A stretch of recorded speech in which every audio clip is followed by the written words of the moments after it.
form. Let's see if he can make a difference today.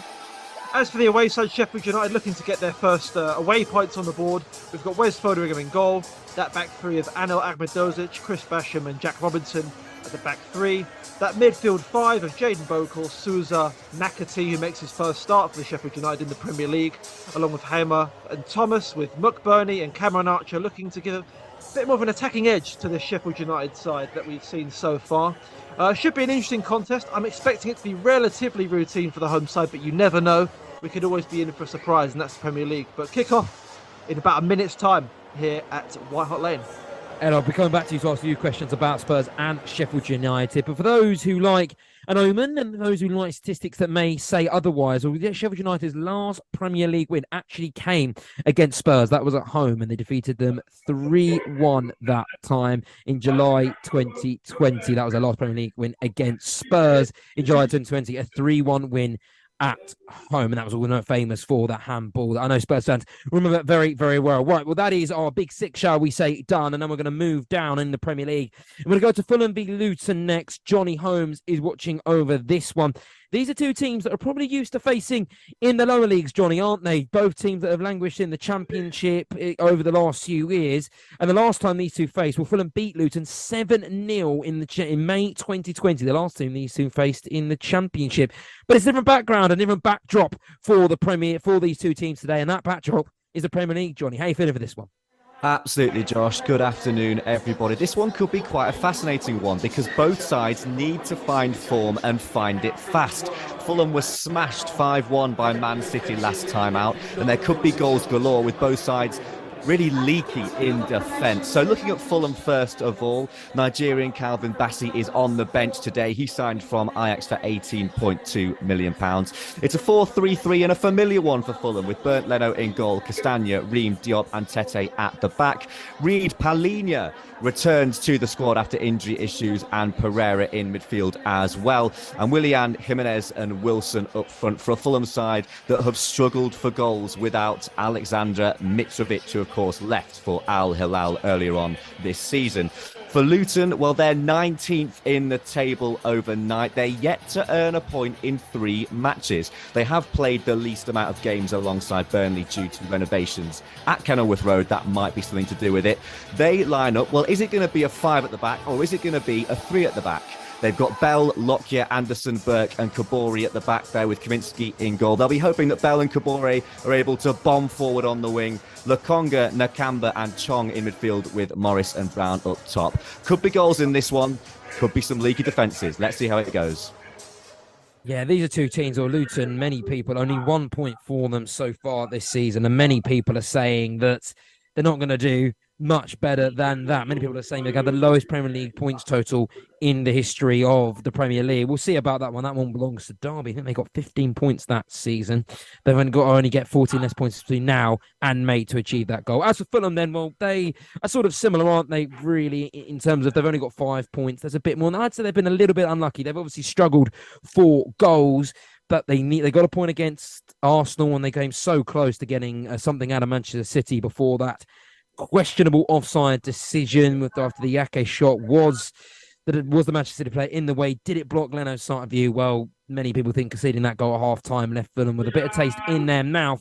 That is that game. Both teams desperately need 3 points in their back pockets. And finally, we're going to head over to Aston Villa v Crystal Palace. Now, we bring a little bit of news between Crystal Palace with the fact that Roy Hodgson won't be attending the game today because he's been taken unwell. We're unsure on the reasons why he's unwell, if it's serious, if it's not serious, but he has not been able to attend the game today. So we will give you updates on that situation, well, as and when we can.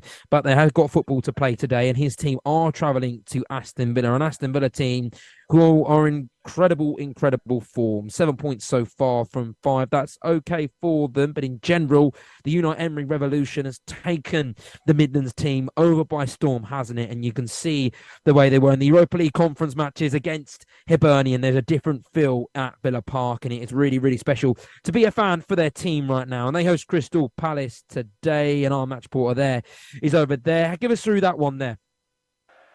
Good afternoon, Josh, and good afternoon, everyone. Yeah, first off, wishing Roy Hodgson a speedy recovery. He's not going to be in the dugout today, as you mentioned, taken ill earlier today. So Villa Palace, you'd probably say the away side have had the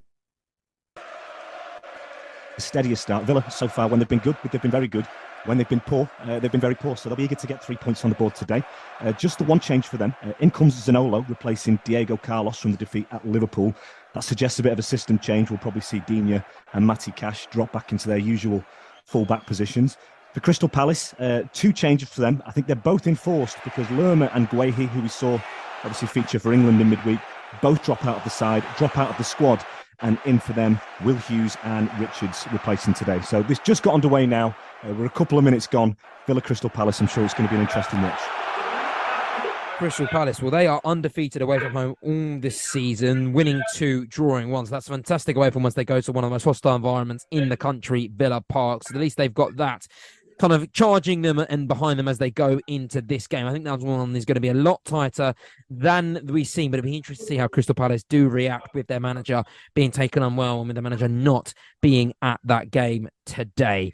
So as for that's all the Premier League games, then we haven't got any European games that we're focusing for you today, unfortunately, but that doesn't mean that I'm not going to be trying my hardest to update you as and when I can, because we've got a load of games. We've got Juventus v Lazio, that's coming up in the Serie A, and we've got a load more that I'll be willing to go and get to you in a few seconds. But as for now, we're going to head over to the Premier League games, get a few updates, because 6 minutes has been played in all our Premier League games. So let's go around the grounds, and we're going to start at the London Stadium between Manchester City and West Ham. West Ham, the home team in that game. Richard Bond there. How's the opening 6 minutes gone there, Richard? Well, it's all Man City so far. They dominate in possession and without really creating a major opportunity of note of yet. But Phil Foden certainly looks chomping at the bit on this one. He's playing on the right-hand side. He's linking well with Kyle Walker, who, of course, scored for England in midweek, his first goal for his country. And trying to put a nice ball in the box, intercepted by a guard to block it out. Haaland's had the ball once. We've seen him just pick the ball up deep, trying to find in Foden then just a minute or two ago. And again, the Moroccan centre-half cutting things out. This could be a familiar sight this afternoon, with City averaging about 2 a game against West Ham in the last sort of 8 or 9 meetings. So we'll see how it goes. But at the moment, 6 minutes on the clock, West Ham 0, Manchester City 0. Be interesting to see how Paqueta does today as well, Richard, because he's kind of the underlining story in all of this. He's now under investigation for betting offences, but before that came out, he was wanted by Manchester City, so maybe he might be playing to impress the club even further. That's an interesting underlying story, isn't it? Oh, definitely. You know, off the pitch, there's a lot been going on, as we've heard in the press, but on the pitch, he's been absolutely fantastic for West Ham, you know, and he's such a linchpin of that midfield they've got, and, you know, the source of creativity for the likes of Antonio and Bowen, who've certainly had more license from his play. He's in his second season at the club. We forget sometimes so quickly. You know, we expect players to adapt into new leagues. You know, he's come into a new country, but he's looked brilliant in the first few games this season. And I think, you know, Manchester City might be counting that one's a miss there, you know, but they might be back in January, though. We don't know. You don't know. Who knows? We never know in football. It can go either way. That is there between Manchester City. We've got 3 minutes to our next ad break. So let's go around quickly and try and fit as many people as we can in before then. We're going to quickly head over to Jackson Cole at Old Trafford between Manchester United and Brighton. Jackson, I mean, in terms of the better team, we know who the better team are so far this season. It's Brighton, but are they playing like that, or the home team, Manchester United, stamping their authority? Yes, Manchester United have made the better start to this game. No goals, but a chance for Manchester United. Fell to Marcus Rashford. It was a lovely ball inside the box by the England man. Then he just jinked inside and he tried to dig out a shot from a tight angle, but it was well saved by the Brighton goalkeeper, Jason Steele. A couple of minutes before that, we got our first yellow card of the game. It was to Tariq Lamptey for a very robust challenge on Diogo Dalot. I think Lamptey can't really have many complaints there. So, yeah, 7 minutes on the clock. Manchester United very much the better team, but it is still Manchester United 0, Brighton 0. And heading down towards London and heading to the Fulham v Luton game, because chances for either sides there, Johnny. Absolutely. Could this early passage of play provide a clue as to how this game is going to pan out? It's been all Fulham in terms of possession in this opening 6 minutes. They've been passing it around. There's a lovely floated ball in behind by Wilson to Castagna, who was able to pull it back towards Willian. However, it was stabbed behind for a corner. But on the break, and could this be where Luton are dangerous? On the break to Heath Chong. Striding forward, fires a shot straight at Fulham goalkeeper Leno. Could have done better, perhaps should have done better, but warning signs there on the break for Fulham. How's this one going to go? It's 0-0, 7 minutes played. Well, there we go. We are 10 minutes into all our opening games here in the Premier League. Remember, this is the only place where you can get up-to-date action, and this is Football Live. You are listening to Football Live. Live and exclusive on Brila FM. The Premier League, the Bundesliga, Serie A, La Liga. 4 hours of football every Saturday and Sunday on Brila FM with Football Live. You are listening to Football Live on Brila FM 88.9 and 101.1 FM. Sports Radio 88.9 Brila FM. If you're betting on sports this week, why not make your money go further? Sign up to NairaBet for 11 days of risk-free betting. If your bet loses, you will get your stake back as a free bet up to 2,000 Naira. All you need to do is register a new account with NairaBet today and qualify to get up to 22,000 Naira in free bets. Visit www.nairabet.com/bonus for more information. General and free bet terms apply. Must be over 18. Must be KYC approved. Must place a qualifying bet. Bet must include football, tennis or basketball markets. Please gamble responsibly. Here is what's coming up on Football Live.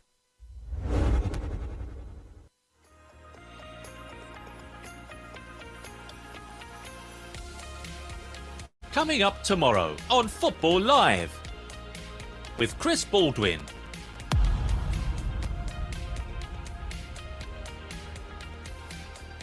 Arsenal up against Manchester United.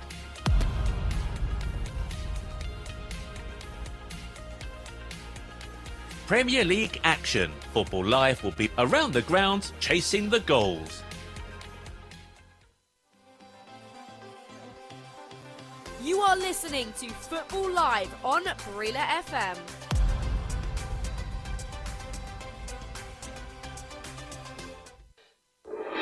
Brila. News and engagements never stop on our website www.brilla.net and our social media handles 889 Brilla FM on Facebook. Yes, 889 Brilla FM on Facebook, at 889 Brilla FM on Instagram. Got it? At 889 Brilla FM on Instagram and on Twitter. It's at Brilla FM 889 and Brilla Sports TV on Google+. Brilla. News and engagements never stop. So do remember to like all our pages. Do like us.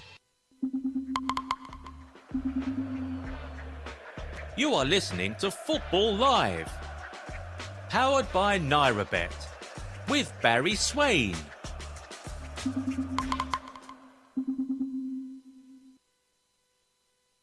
And I can confirm that I'm definitely not Barry Swain. Even though I might like to be, I'm definitely not. I am just barely, definitely not Barry Swain. Who would want to be Barry Swain? Anyway, let's get on with the football then, because while we were gone, there are a few chances for everyone. And we're going to start at Manchester City because they had a massive chance visiting the London Stadium in West Ham today, Richard Bond. Yes, West Ham 0, Manchester City 0 with 12 minutes on the clock. But how is it still 0-0? Manchester City all over West Ham. And it wasn't just one, wasn't just two. It was 3 chances for Rodri.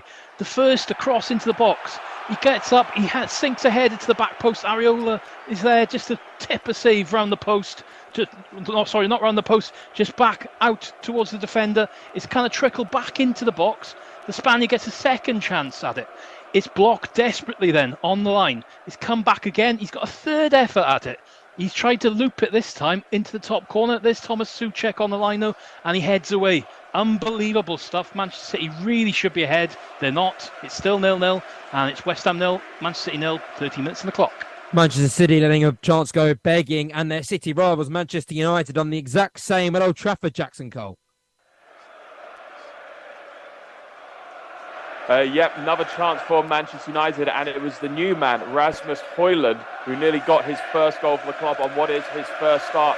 The move deserved the goal. It was a lovely roulette by Christian Eriksen to get away from Mahmoud Dahoud. And then he played up to Bruno Fernandes, a lovely outside of the boot pass to Rashford on the left-hand side. Rashford did well to get the cross in, and the ball just evaded the Danish striker. Man United very much in control here so far, but it is still Manchester United 0, Brighton 0. And back to London we go, because Spurs have had a chance against Sheffield United at Downey. Yes, they have. Papa Matassar just picking the ball up about 18 yards out. And there's a low drive into the bottom left. I think Fotheringham dealt with it quite comfortably, to be honest. But sign of things to come, perhaps. Spurs have actually not been slightly sloppy so far. Udogi's given the ball away a few times, and Sheffield United's shape is really working so far against them. But I expect to see a goal relatively soon. It's got the feel of a game that's going to explode into life. But we've got about 13 minutes on the clock, 0-0 here at the Tottenham Hotspur Stadium. And one person we haven't heard from so far today is Aston Villa Crystal Palace. Tom Cooney covering that one. How's the opening 15 minutes gone there, Tom? Aston Villa playing the better team. Crystal Palace looking maybe a little bit muddled, shall we say, without Hodgson on the sidelines. How's it going? I wouldn't say that at all. No, the first few minutes, it seemed that Villa were going to be the side that were dictating the play and having a lot of the ball. But about 5 minutes in, the game just kind of burst into life, and it's become very frantic. Villa obviously pushing, but Palace taking their opportunity when they get the chance to break to commit men forward. There was one nearly chance for Aston Villa where Palace did commit too many men forward. Douglas Luiz got the ball in the middle, turned his man quite well and released Diaby down the right-hand side, but he took a very heavy touch. If it had been a better touch, he probably had a good shot at goal, but that's the closest we've come to an opportunity. As I say, nearly a shot, but not quite. So an engaging 0-0, but so far nothing to really shout about in the two boxes. 14 minutes gone, Aston Villa 0, Crystal Palace 0. So in the opening 15 minutes of Football Live, then we're seeing chances for pretty much every single team, but there are no goals so far, and we do love goals here. So let's keep our fingers crossed that we'll see the ball in the back of the net very, very soon. From who it's going to be first, well, who knows? We've also got games around Europe. As I said earlier, we're not able to cover them today, but there are games that are still being played, and I will try my best to keep you up to date with the scores. In the Bundesliga, all games are coming into half-time. Yesterday, Bayern Munich drew 2 with Bayer Leverkusen. Bayern Munich thought they'd run it from Leon Goretzka, but then Bayer Leverkusen equalised deep into stoppage time. So 2 stoppage time goals in that game, when then Bayer Leverkusen and Bayern Munich had to share the spoils at the Allianz Stadium. As for the rest of the games then, well, FC Cologne playing on Saturday. FC Cologne are losing 2-0 to Hoffenheim. Freiburg have just equalised against Borussia Dortmund, making that game 1-1. Mainz are drawing 0-0 against Stuttgart. RB Leipzig are running away with it against Augsburg at home. That game's not half-time yet, but they're winning 3-0. And then Wolfsburg, they're currently beating Union Berlin 2-1. And then coming up at 5:30 is Bochum v Frankfurt. In League 1 then, well, only a few games for you, none really currently. It's Rennes v Lille, that's playing at 4 o'clock, so I'll give you updates when that game kicks off. And at 8 o'clock it's going to be Lens v Metz. Unfortunately, by the time that game kicks off, we won't have Football Live on your radio anymore, so you're going to have to keep up for that one, or however you please by yourself if you can. Then currently 58 minutes gone between Juventus and Lazio. Juventus are winning that game 2-0 there. Allegri still the coach at the Allianz Stadium for Juventus. And last season didn't really go to plan. This season's kind of being dubbed as the redemption season for them, and they're doing exactly that. They are 2-0 up in that game and close to another win and close to 4 games unbeaten for Juventus. Coming up at 5 o'clock, that's the big one. Inter Milan v AC Milan. And for us on that game there, we've got Kane Wiz. That's coming up at 5:15 now, not 5 o'clock. And at 7:45, it is Genoa v Napoli. Victor Osimhen heading over to Genoa. Napoli, who lost to Lazio last time out, ruining their perfect start to the season. It took them, I think, until March last year to be unbeaten, but they lost in the first 3 games. They might have all the same players there at Napoli, but there's a different head coach in the dugout. Then it's proving there are to be a few teething problems for his team so far. So that's all the European games then for you to keep an eye on. And also coming up a bit later at 4 o'clock, I think it is. I'll double check. Yeah, it is coming up at 4 o'clock. It's Arid v Al Nassr. That's Ronaldo and Sadio Mane. They've had a really good start to the season, Al Nassr. They've won each of their... they've won all of their games, they won each of their last 4 matches across all competitions so far. So it's looking really good. If we're now on a CFL, and we'll be showing you that game, we'll be giving you coverage from that game. It's not John Kane, it's Ethan Gardner covering that one. We all love John Kane, but he is not there, unfortunately, today. He's ill, so we replaced him with Ethan Gardner. He'll be covering that game. Ronaldo, Amane, Al Reed. Right, that is all the games that you kind of need to keep an eye on, and we'll be trying to keep an eye on you for the rest of the day then. Also, not to forget, La Liga. Atletico Bilbao, they beat Cadiz 3-0. Valencia and Atletico Madrid are drawing 0-0. Celta Vigo, they're coming up against Mallorca. That's at 5:30, and it's Barcelona v Real Betis coming up at 8 o'clock. There we go. That is all the games for you to keep an eye on, and for us to keep an eye on, and for you to know what games there are playing in Europe at the moment. And if you want to keep an eye on them, this is the place to be on Football Live. We're going to head back to the Premier League now, and we're going to head over to Manchester City because they had a chance to go begging within the opening 15 minutes, and Erling Haaland has just had another chance. It's got to be a matter of time for Manchester City go in front in that game, Richard Bond. Well, you would have thought so. It's been a really entertaining first 20 minutes of football here at the London Stadium, and Erling Haaland, surprise completely, he'd missed a chance. It was a lovely bit of play down the left-hand side with Vardiol linking well with one of the other new signings, Doku, down there. The Croatian's gone up to the left-hand side. He's pulled the ball back. There comes Haaland, as we've seen so often, him arriving late into the box. Can't get his feet quite together, and he's tried to hit it first time. It's just gone wide of the post. Rare miss. But West Ham have just come back into the match and had their first really foray forward, and they managed to get a corner. Jared Bowen whipped it in, and it was met by that dominant force of Thomas Souček. He's headed towards the back post, and Agard is just coming in right late. He can't quite get a touch. Otherwise, West Ham would have been ahead. City doing all the play at the moment, but it's still 0-0. We have our first goal of the afternoon on Football Live.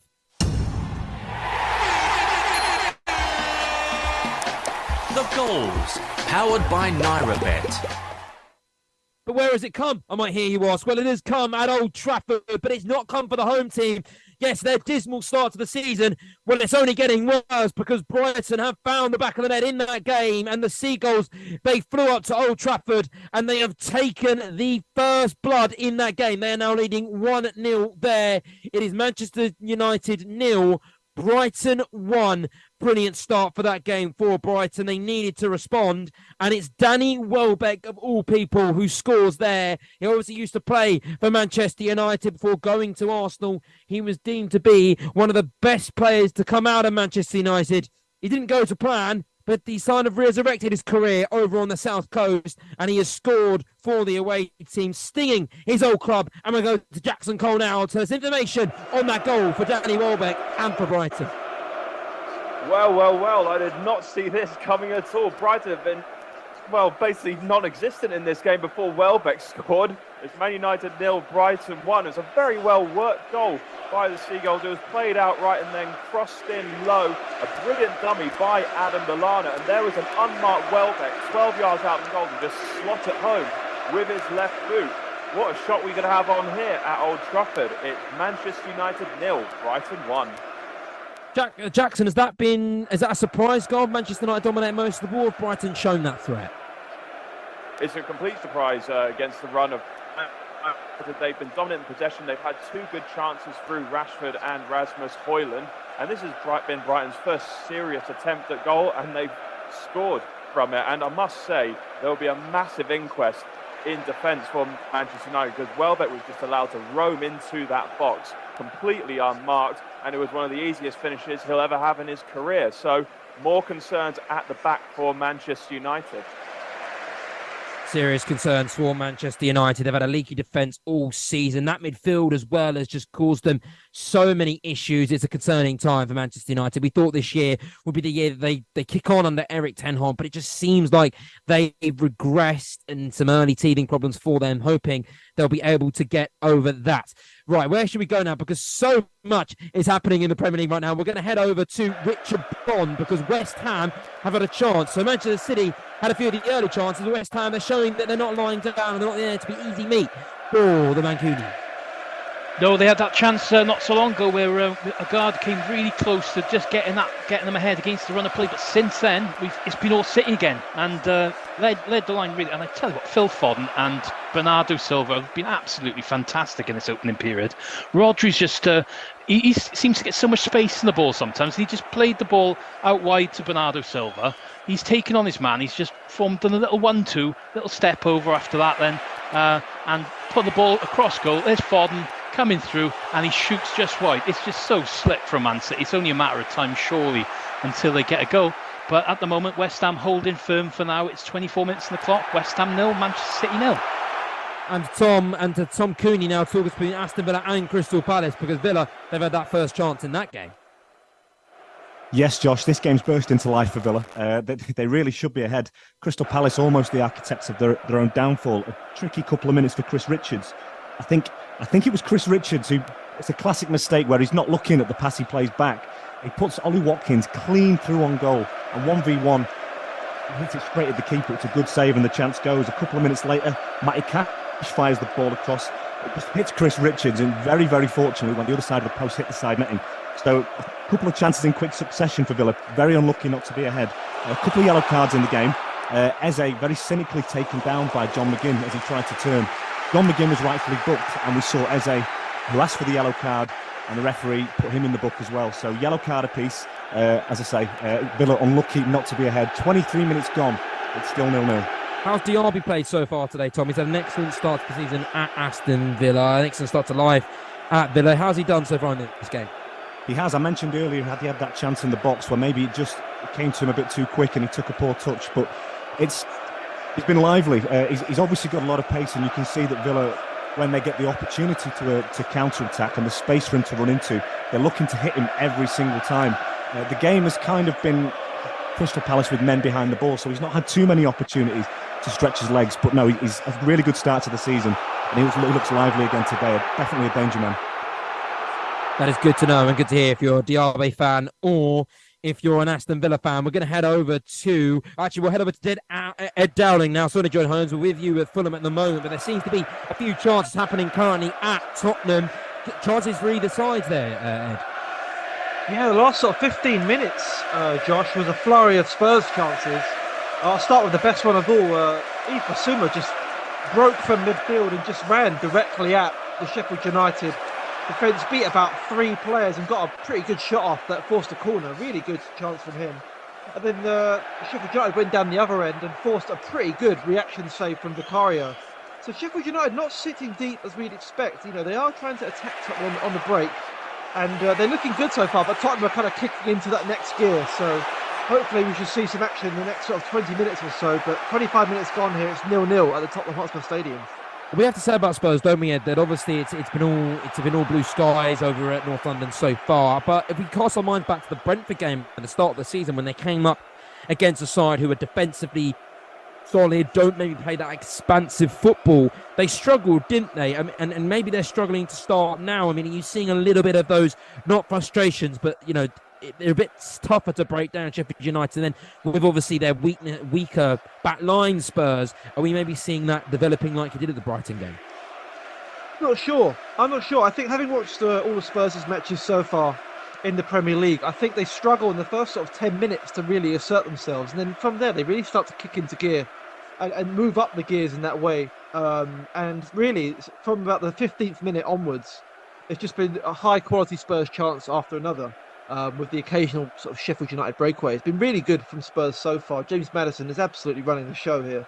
So I wouldn't be surprised to see a goal from the home side before the break, but Sheffield United look dangerous, so we'll have to see. But yeah, about 20 minutes till half-time. It's been a good game so far. Chances galore, but still no goals. It's really frustrating. We're going to head over to Johnny Holmes now because there's just been a chance for Fulham and for Luton. Give us an update, Johnny. We haven't heard from you in a while. Yeah, absolutely. This game has suddenly come to life a little bit. Early on, it was gentle pressure from Fulham, who had all of the ball. They've completed 205 passes to Luton's 40, which really does paint the picture for you. It's been all Fulham. They had chances. A acrobatic effort from Jimenez was deflected behind for a corner, and it was whipped in, and Tete with the header. Really should have done better. He puts it over. But Luton now, out of absolutely nowhere, are coming back into this match. Morris through on goal after pinball in the Fulham box. Plays a volley just wide. And then off the post from Morris for Luton.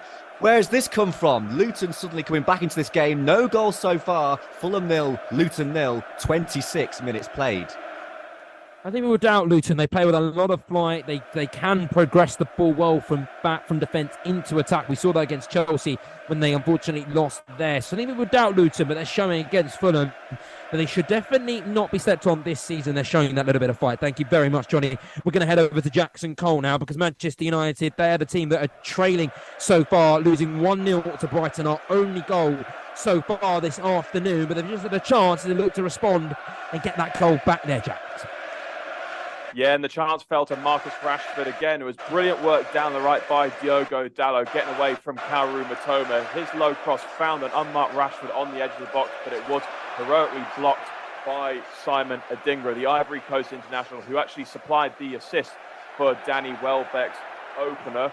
But yeah, Manchester United, they're playing pretty well going forward, but they are looking very shaky in defence. A couple of moments before Brighton's opener, there was a bit of dithering on the ball from Andre Onana, and he was nearly caught out by the Brighton press. So Man United very much dictating things possession-wise, but Brighton, they're always just lurking in the background, and well, they are leading this game.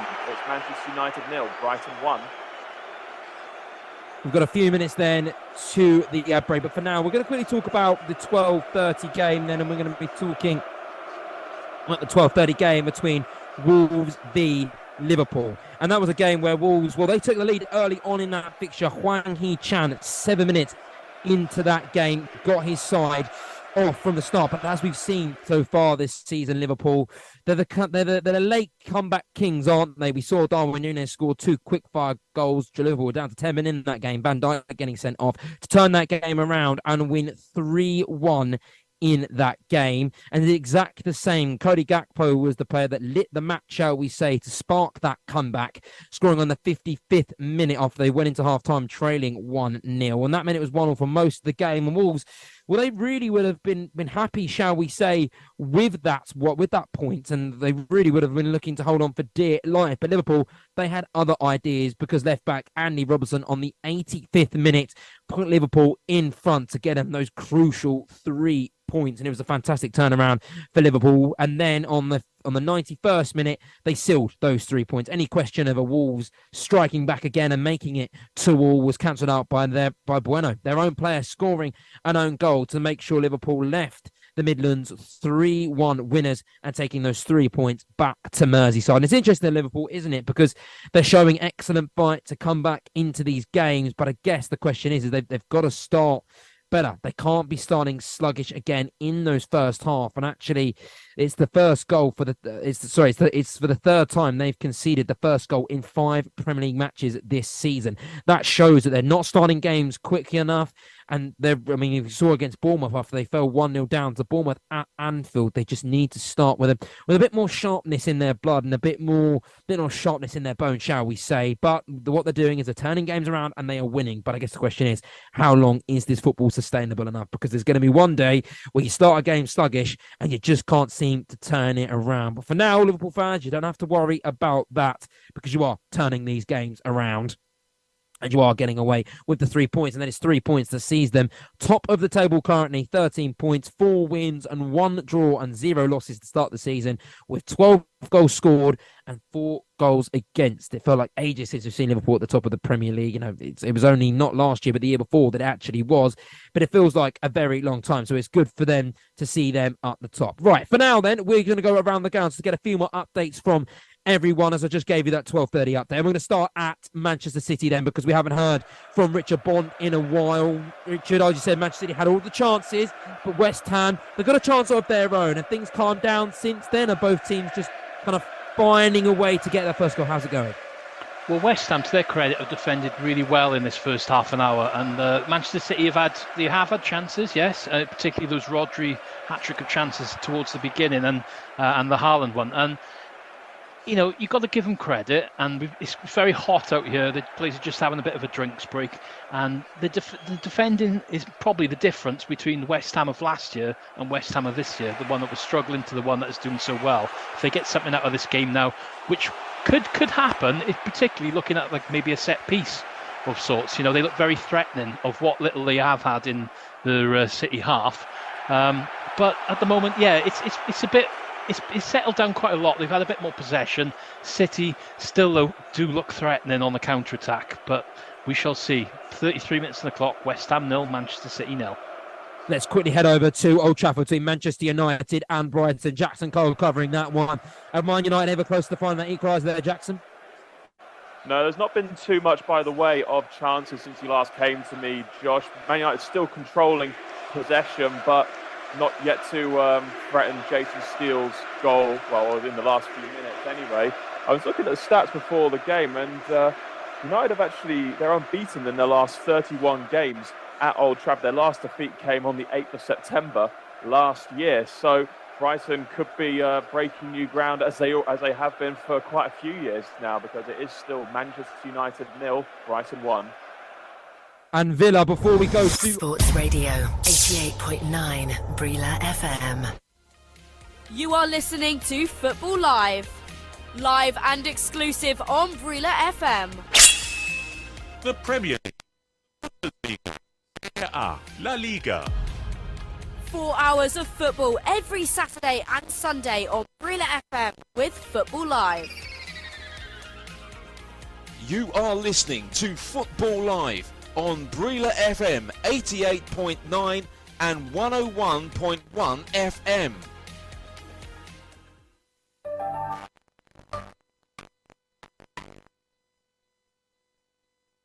Calling all high flyers who fancies a free flight on us. Naira Vegas are making it rain with 1 million, yes, 1 million free flights on Aviator.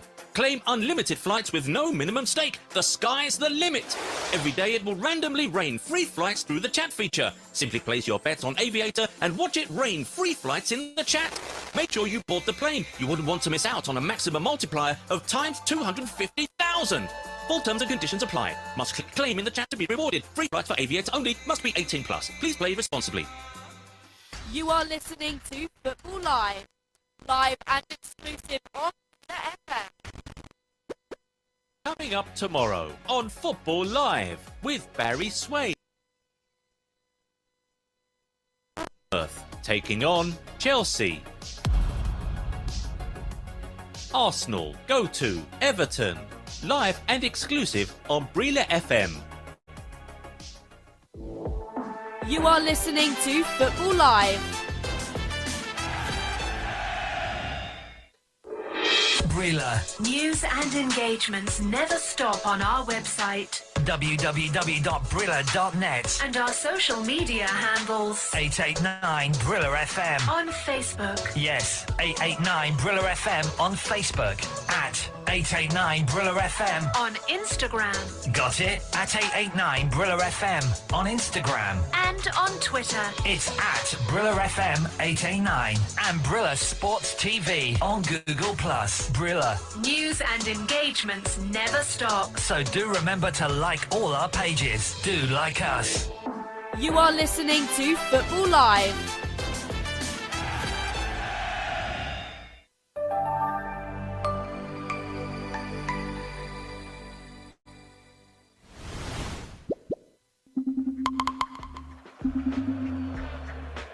You are listening to Football Live.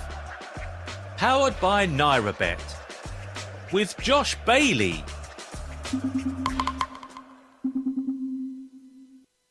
Yes, and it is goals galore in the Premier League because we have a goal at West Ham.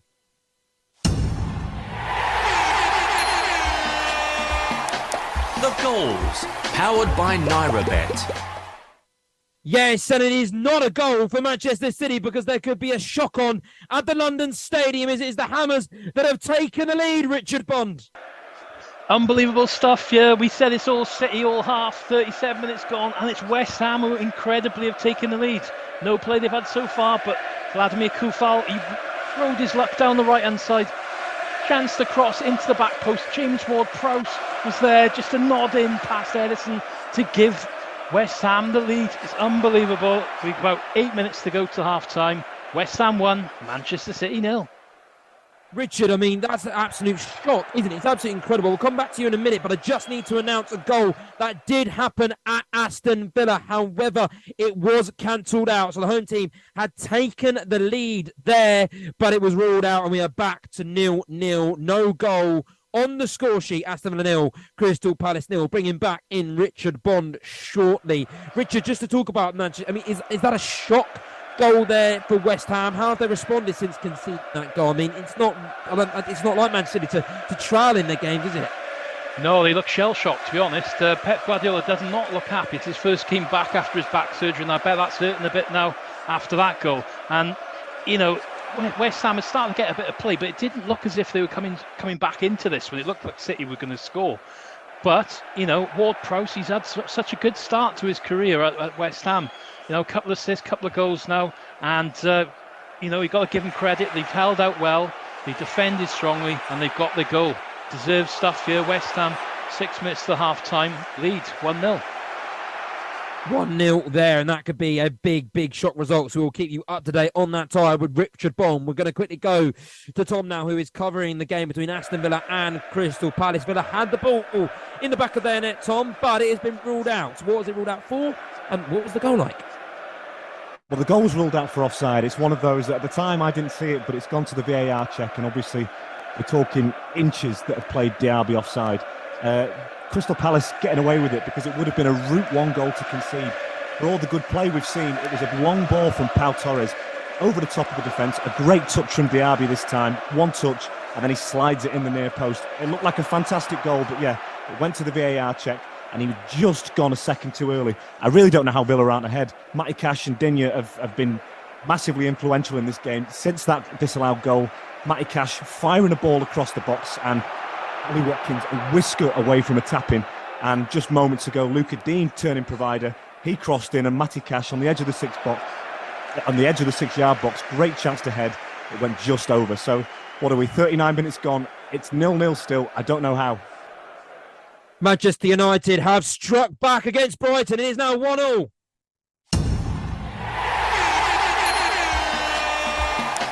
The goals, powered by NairaBet. It is the second goal in that game. It is the home team that have struck back. They're used to falling behind at home. Remember, they were 2-0 down to Nottingham Forest in the last game they played at Old Trafford. They turn it around there, and they are beginning to turn it around against the Seagulls and against Robert De Zerbi's Brighton. It is Manchester United 1, Brighton 1. All United fans across the world, you can breathe a big sigh of relief, because what could have been a particular shock there. At the moment, the fire has just been put out slightly, and we're back. We're off panic stations, and we are back to things being all square. And will Man United turn the game around? We're going to quickly head over to Ed Dowling now, because there was a penalty call on Maddison that wasn't given. Ed, should it have been given? Just seen the replay now. The goalie Wes Foderingham was down after an injury. I've just seen the replay for it. I don't know how it's not been given, because he immediately went down injured afterwards, and Maddison receives the ball in the penalty area. He's the most advanced player. He turns to shield the ball, and Foderingham just clatters into him to get the ball, and nothing's given. No question of VAR, which is quite a strange one. But we've seen a flurry of chances, mainly from James Maddison so far, just before the break. I'll come to you if anything happens. But yeah, about 40 minutes on the clock. It's still 0-0 here. Ed, just a quick word on Tottenham. 7 shots on target so far. They're just struggling to break down Sheffield United at the moment. They are in some ways. I think these are pretty good chances that they're producing. It's more of a case of the shots are really in the middle of the goal. Nothing's been too difficult for the goalkeeper Foderingham, who is a really strong goalie as well, we should say. So it's just about creating higher quality chances. You know, there's a lot of volume. They need to get the quality there as well. But I believe it will come if they can continue this sort of momentum. I believe it will come eventually, and then Sheffield United have to change up their game plan a little bit here to sort of change the game for them, I guess. Yeah, we will see, and we're going to go now from one United to another, because it is Manchester United who have taken they've got a leveller, but no, it has just been ruled out. VAR has scrapped one goal already at Aston Villa, and it has scrapped a goal here at Old Trafford. So if you were celebrating, Man United fans, maybe put yourselves back in your seats, because it is back to Brighton being front in that game. Rasmus Højlund was the man who got himself on the score sheet, scoring in his first start for the Red Devils, and what a debut that would have been. But unfortunately, VAR, it can be so cruel, and it has dealt its cruel fate on Manchester United right now. So it has been ruled out. And Jackson Cole, what do you what happened there? Why has it been ruled out? Yeah, still 1-0 to Brighton, and I think it is the correct decision. Rasmus Højlund thought he'd got his first goal in his first start, but it was a cross-in by Marcus Rashford, but replays show the ball did just sneak out of play. There was an angle where it looked like some of the ball was still on the pitch, but then the angle which was directly above the byline did show that there was some pretty clear daylight between the byline and the ball. So it is the correct decision, but nonetheless, it was brilliant work on the left-hand side by Marcus Rashford. He did brilliantly to get past Jan-Paul van Heck, but he just overran it slightly, pulled it back to Højlund, who was off balance, but he did well to use his left foot to roll it into the net. But it's all proved academic in the end, because it's been disallowed following a VAR check. It's Manchester United 0, Brighton 1. How has Rasmus Højlund played so far, Jackson? Because, I mean, it's his first start, obviously, in Manchester United colours. He had a good cameo appearance against Arsenal, and unfortunately lost that game. How has he played? Getting himself on the score sheet, scrapped out for the ball going out of play. But apart from that, how's his first 40 minutes been? Well, just before he put the ball in the net, I was starting to think he was getting a bit quiet. It was Rashford who was having most of the joy from Manchester United attacking perspective. He had Rasmus Højlund. He had that very early chance where he couldn't quite get on the end of a Rashford cross. But I'd say generally Højlund has been quite quiet. But we've seen many times Erling Haaland, he'll often not see the ball for about 20-25 minutes, and then he'll get himself 4 goals. So it's not too bad if you're quiet for periods as a central striker. So I think Højlund can be pleased with how he's done, but obviously you won't be pleased right now because Manchester United are losing. Yeah, no, exactly, and he's going to need to, him and his team are going to need to kind of get their ideas in check, but at least they're showing promise to get an equaliser in this game. A team that also need an equaliser is Manchester City. They are trailing to West Ham at the London Stadium, but Haaland has just had another big miss there, Richard Bond. Oh, it's an absolute sitter as well, Josh, and a lovely ball on the left-hand side. Doku's been quite bright in the last few minutes, really found a good bit of room. Cross with pace, quite low across the back post. There comes Haaland. You bank your house on him scoring here. The ball comes in. His feet just don't seem to work for him at the moment. He's mishit the shot, and the guards again. This Moroccan guy, centre half for West Ham, has been outstanding this afternoon. Manages to get the block on the line to clear it off again. Yeah, at the moment West Ham still lead. West Ham 1, Manchester City 0. Just coming to stoppage time. And then we're going to now go over to Johnny Holmes. We haven't heard a lot from Johnny so far, but it seems like the Fulham-Luton game, and it seems to be a very good game, Johnny. Yeah, absolutely. Although it has quietened down just as we inch towards half-time. A couple of chances, though, particularly for Fulham. Wilson winning a free kick for them and then curling it. It was dipping, but it wouldn't do so quick enough, and it just floated over the bar. And then, in a rather bizarre incident, Kaminski, the Luton goalkeeper, from the following goal kick after that free kick, was booked for time wasting, although from my vantage point, didn't look like he was taking that much time. Maybe an extreme application of the new rules brought in this season to crack down on the time wasting that goes on in the Premier League. And I just want to shout out the Luton away support as well. They're creating a fantastic atmosphere in here. Their side is under pressure, but they are really bringing the noise and trying to steer their team towards the result today. It is still 0-0, and we are edging towards half-time with 45 minutes played. Yeah, half-time is round the corner for all the sides so far. It's Aston Villa 0, Crystal Palace 0, Fulham 0, Luton 0, Manchester United 0, Brighton 1, Tottenham 0, Sheffield United 1, and Foderingham has just been booked for handling the ball outside the box. And it is West Ham 1, Manchester City 0. Ed, just explain that about what Wes Foderingham has done there and handling the ball outside the box. Really weird one, really strange one here. At the Tottenham Hotspur Stadium, we've just seen Kulusevski flash the resulting free kick wide. The long ball over the top, and Foderingham comes out to claim it. He realises the ball is just leaving the 18-yard box. and he just gets his hand, he's well outside his box at this point, and just tries to like bump it with his arm over Kulusevski's head, and then realises, oh wait, I can't do that. There's a free kick given. I've never seen anything like that before. Yeah, very strange. But Spurs couldn't make it pay from the free kick. Still 0-0 here, and we're just coming into half time. Yeah, I was going to say that sounds like very strange, but we shouldn't be surprised because it's been a very strange afternoon here on Football Live because, as we said, Manchester City, they're trailing to West Ham, and Man United, they're also trailing to Brighton. So results going different ways across all the games in the Premier League so far. Obviously, there are games around Europe as well, so I'll do my best to keep you updated on those ones. Currently in Germany, that's the league to focus on so far. Well, in Germany right now, I will get you results in Germany. You've got the results here for you. Germany currently, it's FC Cologne. They're losing 3-0 to Hoffenheim Freiburg. They've turned the game around and they're beating Borussia Dortmund 2-1. Mainz, they're losing to Stuttgart 1-0. RB Leipzig are beating Augsburg 3-0. And Wolfsburg, they're beating Union Berlin 2-1. And then Bochum v Frankfurt is coming up at 5:30. It is half-time around some of the grounds now, so we're going to head over to all of them. I think half-time has pretty much hit all the games so far. So we'll start off with Richard Bond then, because he's watching over West Ham v Manchester City, and this is on the cards for the shock of the afternoon, especially considering West Ham's record against the blue side of Manchester.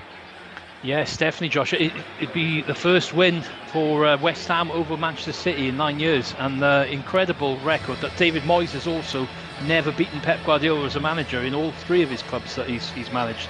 And West Ham, for all they're trying, they really deserve this lead, really, just for the amount of blocks, the amount of effort they put into this match. But Manchester City have been the better side. 66% possession, 15 shots, three shots, 3 clear-cut chances. The stats, if you look at them all, Manchester City dominate. The key one is West Ham took their chance. They had one opportunity. James Ward-Prowse was there. Vladimir Koupal's ball into the box, and he headed home at the back post. Erling Haaland's gilt edge, couple of chances he'd missed, really would have put away on another day. And Rodri had a couple of efforts as well early on. There's been plenty of good stuff from Manchester City, but no cutting edge really. And perhaps it could be a day where West Ham do get the win, and they will move above City in the table as well if they do that. But at half-time here, it's West Ham 1, Manchester City 0 at the London Stadium. To Old Trafford next, and to Manchester United, where things are also not going plan for them because they're losing 1-0 there to Brighton. Jackson Cole. Yeah, Manchester United 0, Brighton 1. More misery for the Red Devils as they trail by a makeshift Brighton side at Old Trafford. The fact that it's former United man Danny Welbeck who scored the goal will sting a little bit more. It was a neat move by Brighton, but more questionable defending for a Man United defence. Already conceded 8 goals this season. The unmarked Welbeck, who just posted into the box before connecting with Simon Adingra's cross from the right. But Erik ten Hag's men have had plenty of chances to get on the score sheet, of Marcus Rashford having as many as 4 opportunities, the best of which seen his deflected effort crash against the post, while his stoppage time strike whistled just past goal.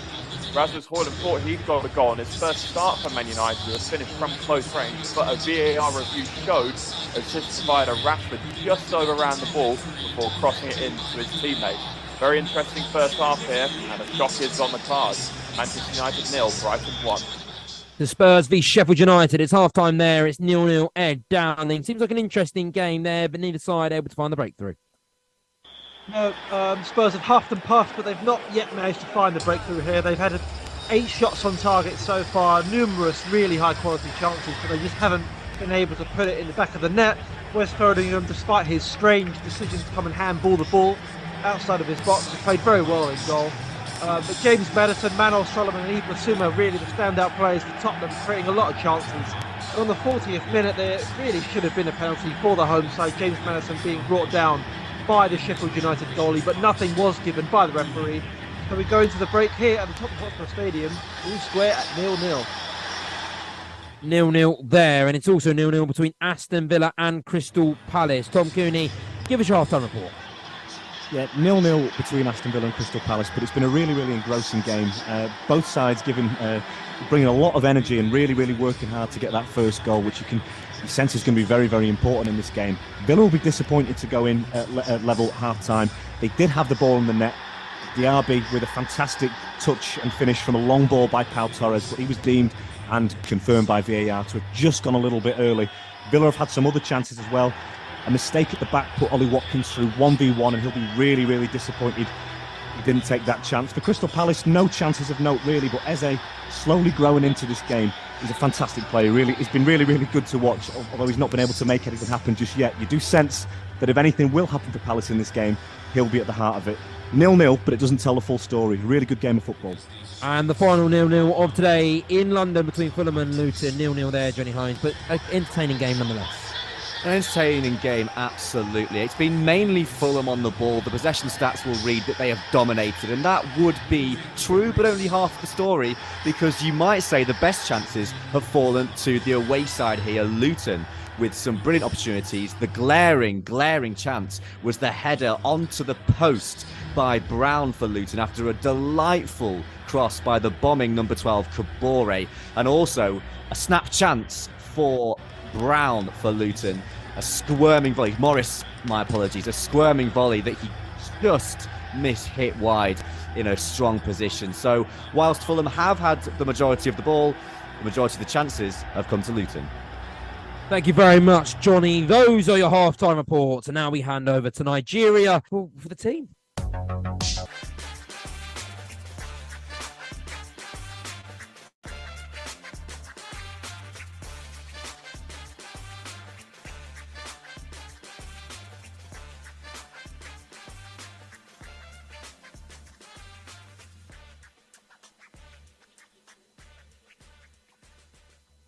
Yes, hello everyone, and welcome back to Football Live after our first Nigeria outbreak of the afternoon.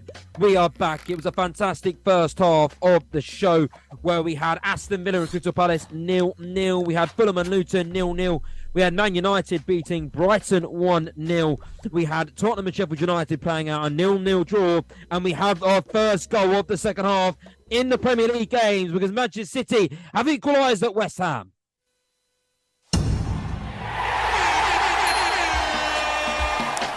The goals, powered by NairaBet.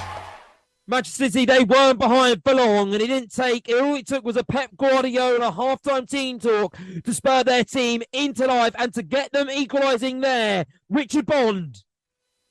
Well, I want to know what Pep Guardiola said at half-time, because Manchester City have come right out the blocks in this second half and they've equalised straight away from kick-off.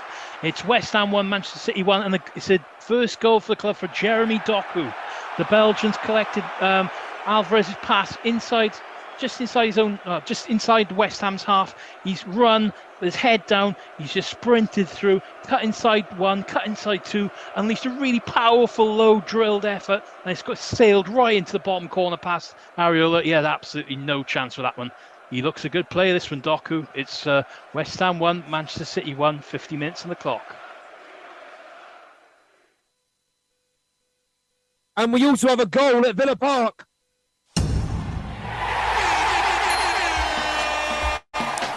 The goals, powered by NairaBet. And after all of Aston Villa's dominance in the first half, it's Crystal Palace who have taken the lead there. It is Aston Villa 0, Crystal Palace 1. A huge goal. Roy Hodgson obviously isn't on the sidelines today, but it is Edouard who has scored the goal there for Crystal Palace. He always gets on the score sheet for that team, and he has now scored 3 and now 4 of Palace's 6 Premier League goals this season has Edouard. He was brought a few years ago, hasn't maybe hit the heights that he promised he would, but this season he's clearly doing a really good job and he's back on the score sheet once again. Shouldn't be surprised. And it's Aston Villa 0, Crystal Palace 1. Can Villa get their way back into that game? It has been an absolutely frantic start here to the second half of the Premier League games on Football Live. 2 goals already to whet your appetite, and we've already had nearly a third goal, Johnny Holmes, because Luton were really close taking the lead at Craven Cottage. Massive chance for Luton. Oh, how's it not in the back of the net?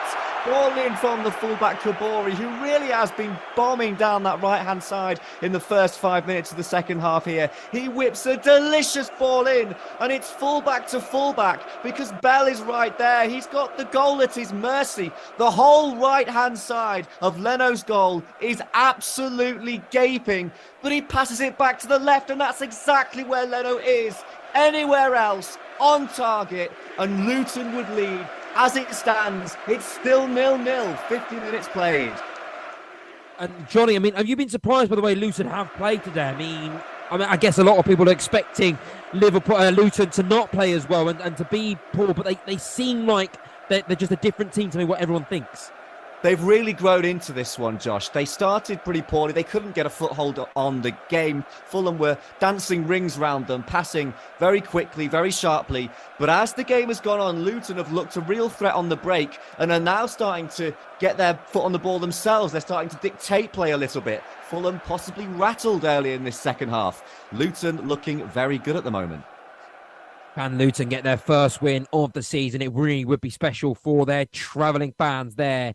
Well, let's see. John Holmes watching that one. We'll keep a beady eye on that. We're going to now go to Tom because he is going to give us information of that Crystal Palace goal. And Edouard was the man who got it. That's right, Josh. What a start to the second half for Palace. It was Aston Villa who had the ball and were asking the questions in the first couple of minutes. And Palace won the ball back. It was played down the right-hand side and Mateta just rolls Digne, I think it was. And he's turning, he's down the right wing. And unbelievably, Edouard somehow finds acres and acres of space between the two centre-halves. The ball's played across. Martinez, I don't think he can believe it either because he slips and Edouard just places it. First time finish straight through Martinez, and Crystal Palace out of nowhere have been gifted, you have to say, the lead in this game. 48 minutes gone. It's Villa 0, Crystal Palace 1.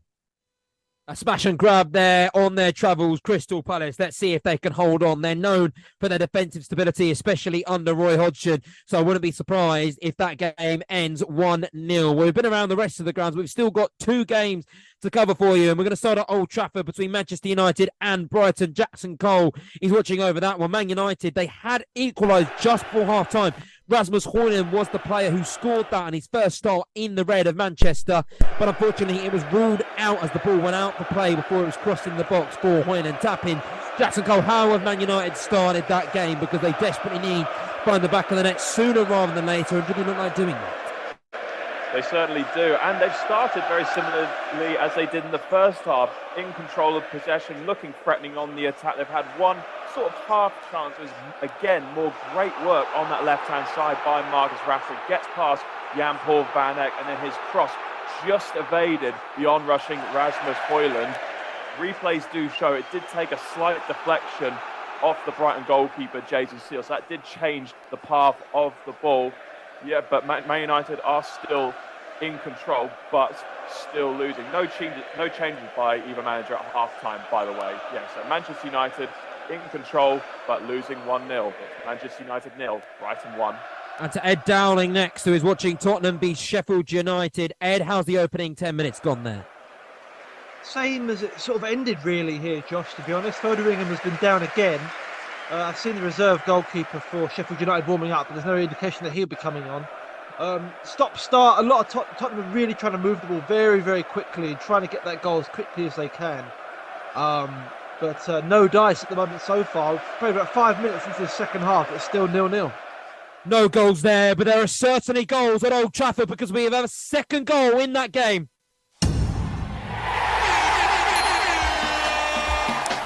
The goals, powered by NairaBet. But cover your ears now, Manchester United fans, because it is Brighton who have got that second goal. We spoke about the urgency the United needed to show to find an equaliser sooner rather than later. It was Brighton.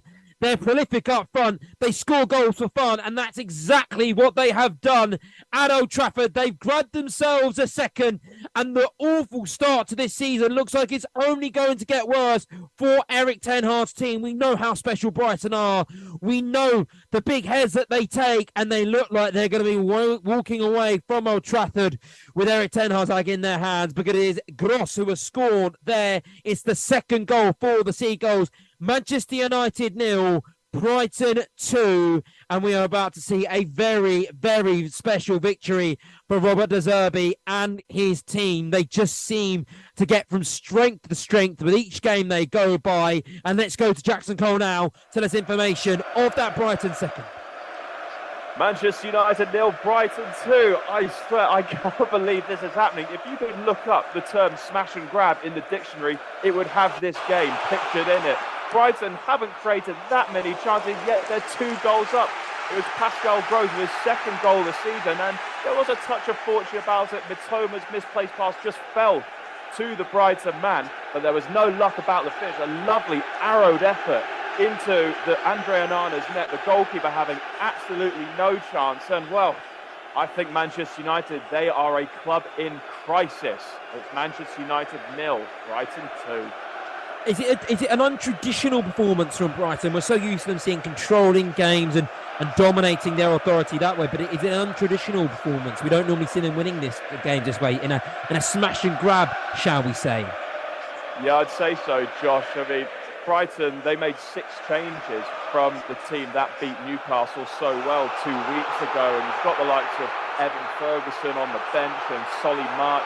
Those 2 are Brighton's top scorers this season, just not around in this game. So I was fearing for Brighton a little bit, but it's been a new way of winning for Roberto De Zerbi's men, and well, with Europa League to contend with, to see that they are finding different ways to win is a very, very promising sign for them.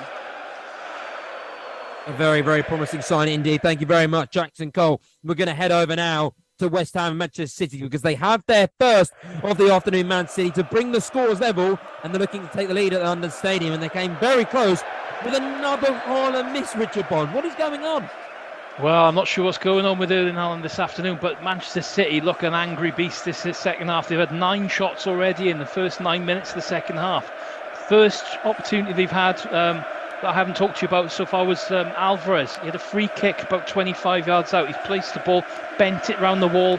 Brilliant free kick. It's just whipped right round and hit the inside the post, but it's bounced out and it's gone safe. Then Areola's been called into action. Haaland again picked out after Man City done a short corner. Ball was whipped into the box. Foden flicked it on. It came back right to the back post to Haaland. There he is. He meets it with a volley, crashes it straight to Areola. Palms it away. It's just not his day so far, but there's still plenty of time to impact this game at the moment. We are 59 minutes on the clock. West Ham 1, Manchester City 1. And now we're going to head over. Thank you very much, Richard. Actually, Richard, I just want to ask a quick question. When you're playing, you said Manchester City were an angry beast there. When Manchester City are playing with that hunger, that fight, the desire, are they unstoppable? You've got to sort of resign to your fates if you're West Ham. I think it would be an absolutely fantastic point if West Ham can get something out of this game today, because the way City play at times, it's just relentless. It's attack and wave after wave after wave. You know, they have so much possession, they play with it so quickly, and they've got players like Doku now has come in, and he's just looked fantastic on the left. You've got people on the right-hand side then. Foden's coming in. If it's not Foden, it's Bernardo Silva. The defenders are interchanging into the midfield. Gvardiol looks as if he's been at the club for years. He's just slotted in that left-hand side, and he switches with Rodri, and he goes into that midfield position, and then you lose your markers, and all of a sudden West Ham, you know, they're fighting for their lives, just trying to get the blocks in and just try and get the ball to safety, calm things down a bit.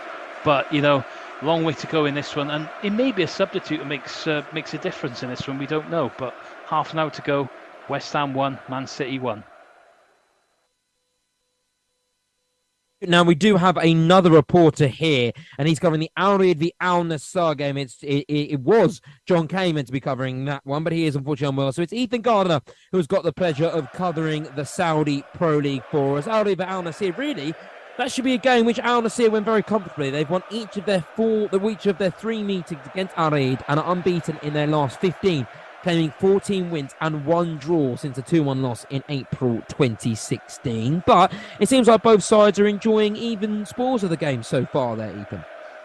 Well, yeah, possession-wise, Al Nassr have had the larger spells of possession, but there have been chances at both ends for both teams. For Al Nassr, a couple of notable moments for Sadio Mane. He's forced a good save from the Al Riyadh goalkeeper, Andre Moreira. He also had a ball floated into him over the top, which he couldn't quite bring down, and that went just wide. But as you came to me then, there was also a very big chance for Al Riyadh striker Julio Tavares. He was one-on-one with the goalkeeper, no defenders attract him, and he actually just put it wide. It was the biggest chance of the game for anyone. But after 18 minutes, it's still 0-0 here between Al Riyadh and Al Nassr. And what about Cristiano Ronaldo? How's he playing in that game, Ethan? Ronaldo hasn't really had much to do so far. He's been clipped a couple of times for fouls, but that's classic. They're trying to stop him playing his way. He's had a couple of tame shots, but really he's not been in the game. Al Nassr struggling to break down quite a stubborn Al Riyadh defence at the moment. Thank you very much, Ethan. We were with you shortly, but we're going to head over now to Aston Villa v Crystal Palace. The game's just ticking over into the 60th minute mark there. Tom Cooney is the man covering that game. Crystal Palace, they got their first through Edouard. We said that wasn't really deserved, but then they nearly had a second. That would have been absolutely incredible, wouldn't it, Tom?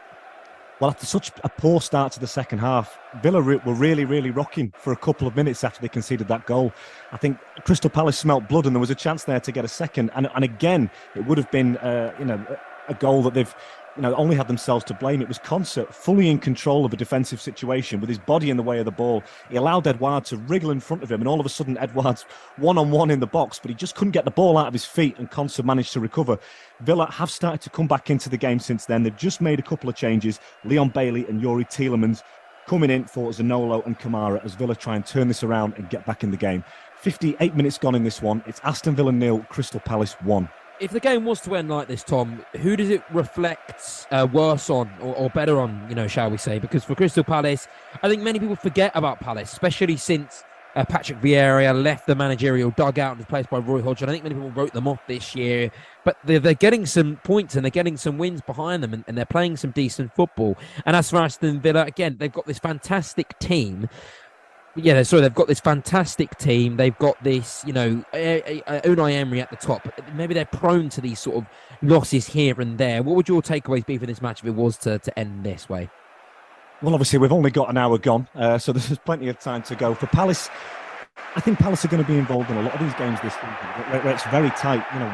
We saw last season at times they do struggle to score goals, but they don't concede too many either. I know, obviously, Patrick Vieira lost his job after a poor run of form, but they were never battered, never beaten convincingly in that time. So I think they are a very competitive side. So this kind of result doesn't really surprise me. For Villa, it's just a case of consistency. I mentioned at the start of the game, when they've been good this season, they've looked really good. A team that you think can push further up the league, but when they're not quite at it, they just seem to concede goals too easily. Obviously, they went down heavily at Newcastle and Liverpool, obviously, last week. So it is a bit of a concern because they have had the better of this game. And, once again, they're chasing and scratching around trying to salvage a result in a game where really they should be winning. Yeah, they really should be. Thank you very much for that, Tom. And now we're going to head over to Johnny because it's currently 0-0 between Fulham and Luton in that game. But the last time we spoke, Johnny, Luton were looking bright, but hang on. And as we say that, we're getting news that it is a goal at Fulham v Luton. The goals, powered by NairaBet. Just as I was about to go to Johnny Holmes, Fulham have found the back of the net in that one. I said how Luton, really, when we spoke to them, seemed like they've been holding their own against the Premier League outfit. But unfortunately they have fallen behind as the clock ticked into the 65th minute. It is the Cottagers who have found the back of the net at home, and that will be a very, very disappointing goal to concede for Luton for holding out for the majority of this game. It is Fulham 1, Luton 0, and it's the Cottagers who have taken the lead, and that'll be a desperate 3 points for them. I'll just update you before we go into our ad break then around about the scores. It's Aston Villa 0, Crystal Palace 1. It's Manchester United who need to find 2 goals to draw level against Brighton. And it's Tottenham drawing 0-0 at Sheffield United, and it's West Ham drawing 1-1 against Manchester City. As for the scores around the rest of the Bundesliga then, well, it's FC Cologne. They're losing 3-1 to Hoffenheim. It is Freiburg who were 2-1 up against Dortmund, but a red card has seen them now lose 3-2. Dortmund have turned it around in that game. Mainz have lost 2-1 to Stuttgart, 97 minutes played there. RB Leipzig has finished and is 3-0 to Leipzig. Augsburg 0, and Wolfsburg, they have held on. They've beaten Union Berlin 2-1. And then coming up at 5:30 is Bochum v Frankfurt. You're up to date then on all your Premier League scores and all your Bundesliga scores there too. This is Football Live. Sports Radio 88.9 Brila FM. You are listening to Football Live. Live and exclusive on Brila FM.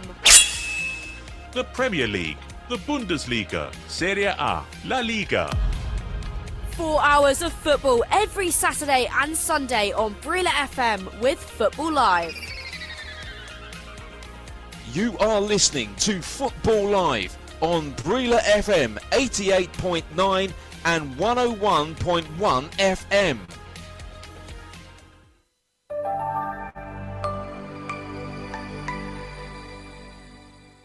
Secure an instant win with NairaBet when your team leads by 2 goals in the match. How many times has one of your betting selections had a meltdown after going 2 goals up? With our new 2 goals up market, if your selection goes 2 or more goals ahead at any stage in the match, then your selection will be settled as a winner, regardless of the final match result. Place your bets on the 2 goals up football market at www.nairabet.com. Include the 2 goals up selections in your bet slip with as many other selections as you want. For more details, check out our promotions page. Full terms and conditions apply. Must be over 18. Bets placed on the match winner market do not qualify. Markets available on pre-match bets only. Please gamble responsibly. Coming up tomorrow on Football Live with Barry Swain. Bournemouth taking on Chelsea. Arsenal go to Everton. Live and exclusive on Brila FM. You are listening to Football Live. Take Brila anywhere, everywhere. Yes, you can take Brila with you anywhere, everywhere. The Brila app is available for free download on Google Play. It is also there on the Apple iTunes Store. Yes, on Google Play and the Apple iTunes Store. Look out for the Brila football and microphone logo with the letters BRILA in green colour. That is our authentic app. It gives you Brila FM, Brila.net, BrilaSports.tv, and all the extra betting tips, live score, plus our Twitter, Facebook, Instagram, Google Plus, and YouTube posts. Sports fun. You can post your videos and eyewitness reports. Brila, BRILA. Available for download on Google Play and the Apple iTunes Store.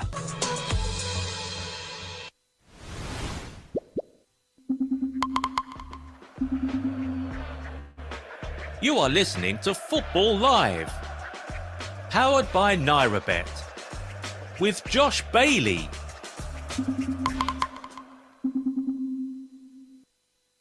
Yes, we are back now for non-stop football action until these games ring out for full time. And so many games are evenly poised. The only 2-goal gap between any of this is between Manchester United and Brighton, where their boos have just been rung out as Rasmus Højlund has been subbed off for Anthony Martial and the Old Trafford faithful. Well, they weren't happy with that. We'll go to Jackson Cole for a second, but it's time we get an update from Johnny Holmes, because before we went into that break, Fulham are taking the lead. And tell us about that goal there, Johnny.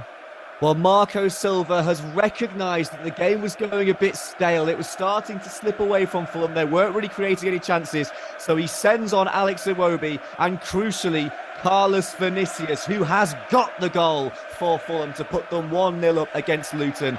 But it is a bit fortunate, and it's poor goalkeeping in the end from Kaminski in the Luton goal. The cross comes in from Willian on the left-hand side, and the goalkeeper goes down low, but he flaps at it and plays it straight into the path of Carlos Vinicius, who says, "Thank you very much. I'll stick that one away. I'll put my side 1-0 ahead." And Fulham do lead by 1-0 after 69 minutes here at Craven Cottage. We said that Fulham needed a goal scorer. We maybe debated that Raul Jimenez wasn't the man up to the task, and it is Vinicius who has staked his claim to that spot with a goal there, and maybe, just maybe, he could be Fulham's leading man up front going forward. For now, though, that is Fulham 1, Luton 0. Luton will try to get an equaliser with 20 minutes left in that game. We're going to go to Jackson Cole now, because I said before we spoke to Johnny, boos rung around Old Trafford for the fact Anthony Martial was subbed on and Højlund was subbed off. It must be a very, very unhappy place there in Manchester right now, Jackson. Yeah, the home faithful are getting very restless. It's Manchester United 0, Brighton 2, and I think those boos were sparked by the double substitution made by Erik ten Hag. As you mentioned, Rasmus Højlund came off and on came Anthony Martial, who, while he's definitely got the ability, he's not quite shown himself to be good enough to be Manchester United's main man in the 8 years he's been at the club. And also coming off with Casemiro, Hannibal Maidry, the academy player for Manchester United, was brought on in his place. And I think the Man United fans think basically that Erik ten Hag has run out of ideas. I must say, though, Højlund, he did have an injury at the start of the season, so he probably is running out of energy on what is his first start for his new club. A double substitution also made for Brighton, by the way. Adam Lallana and Danny Welbeck, who scored the first goal for Brighton, making their way off the pitch. João Pedro has come on, as has Ansu Fati, who makes his debut for Brighton this afternoon. He, of course, signed on loan from Barcelona, and there's a lot of excitement around him. I'm sure he'll play a bigger part in Brighton's next outing, which sees them play AEK Athens in the Europa League on Thursday night. But yeah, we're over midway through the second half now, and Brighton, they're looking pretty comfortable. It's Manchester United 0, Brighton 2. 2-0 there. We're going now to Ed Dowling because it's 0-0 between Tottenham and Sheffield United. And Tottenham, they really need a goal in that game, but time is rapidly running out for the Lily Whites. Really poor second half, I think, generally. Quality-wise, it's been very stop-start. And it's been non-stop booing for the referee, Peter Banks, here today from the Tottenham fans. He has made, admittedly, some very strange decisions. We've just seen James Maddison fall to his knees at a decision that he had made for a corner that was definitely a corner that he didn't award to Tottenham. And then he booked James Maddison for falling to his knees. So a strange refereeing performance here. But Spurs haven't really maintained the kind of momentum they had towards the end of the first half. And Sheffield United have been comfortable. So we'll have to see. We've got about 20-30 minutes left in this game. There's been a lot of time wasting, so there would be a lot added on. But it's been really stop-start. Nothing really to speak of, to be honest, Josh, since we last spoke. How did either side win that game there, Ed? What needs to happen? What needs to change?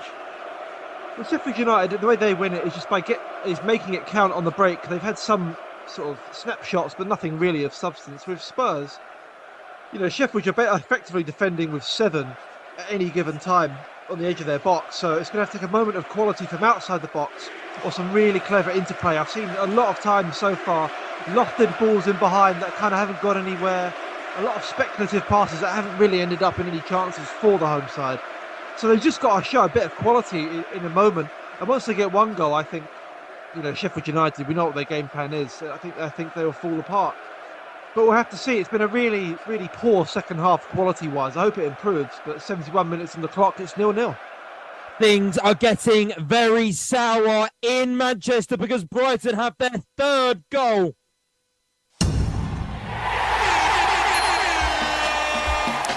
The goals, powered by NairaBet. Things just keep getting bad to worse for Erik ten Hag and his men, because we said that maybe going in to this game that Manchester United could fight back in the second half. Maybe they could just get a goal back, but things have only got worse. Boos rang around Old Trafford when Rasmus Højlund was subbed off, and now that's a second goal just to rub salt in the wounds, and it's João Pedro with the goal, Jackson Cole. Manchester United 0, Brighton 3. Wow, this is a crisis at Old Trafford. Fans are already leaving at Old Trafford, less than 20 minutes of the 90 to go, and you can't blame them, to be honest. It was far too easy for Brighton to get their third goal. The ball was played out to Tariq Lamptey on the left-hand side. He was in oceans of space as he made his way into the box. Simple ball back to João Pedro, who then finished first time to, well, it surely put the game beyond doubt. It's Man United 0, Brighton 3. Goals are flying in everywhere on Football Live. We're going to start at Manchester City because they have got a goal in front against West Ham and they take the lead there.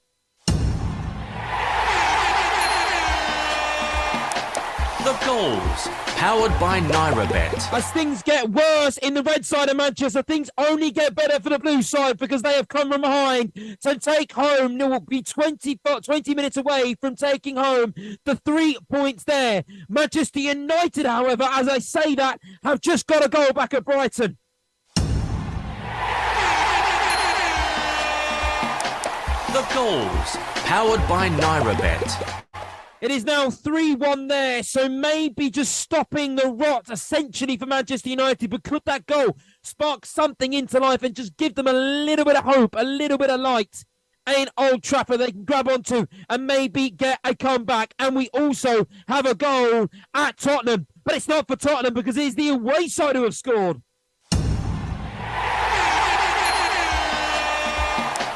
The goals, powered by NairaBet.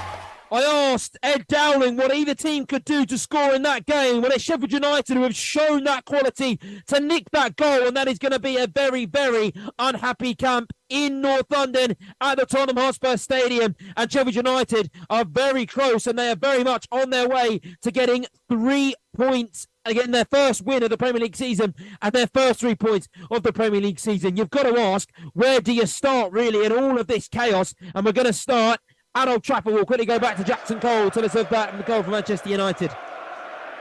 Yeah, maybe it's not game, set and match just yet because Man United have a goal back, and it's the substitute, Hannibal, with an absolutely brilliant effort. 25 yards out. He had a bit of space, but then he just cracked it into the corner of the net. Jason Steele couldn't do anything about it. And, well, we've seen stranger things happen in football. So, who knows? Maybe Manchester United can pull it back 2-3-0, but they've still got plenty of work to do so far. It's Manchester United 1, Brighton 3. From one Manchester club to another, to Manchester City, who've had to come from behind against West Ham, and they have done that, Richard Bond. Well, they've huffed and they've puffed and they've finally blown that West Ham house down. It's West Ham 1, Manchester City 2, and it's Bernardo Silva who's the scorer. Alvarez picked the ball up, his main creator. He's been in the second half on about 25 yards out. He's just played the ball nicely, little 1-2 with Silva.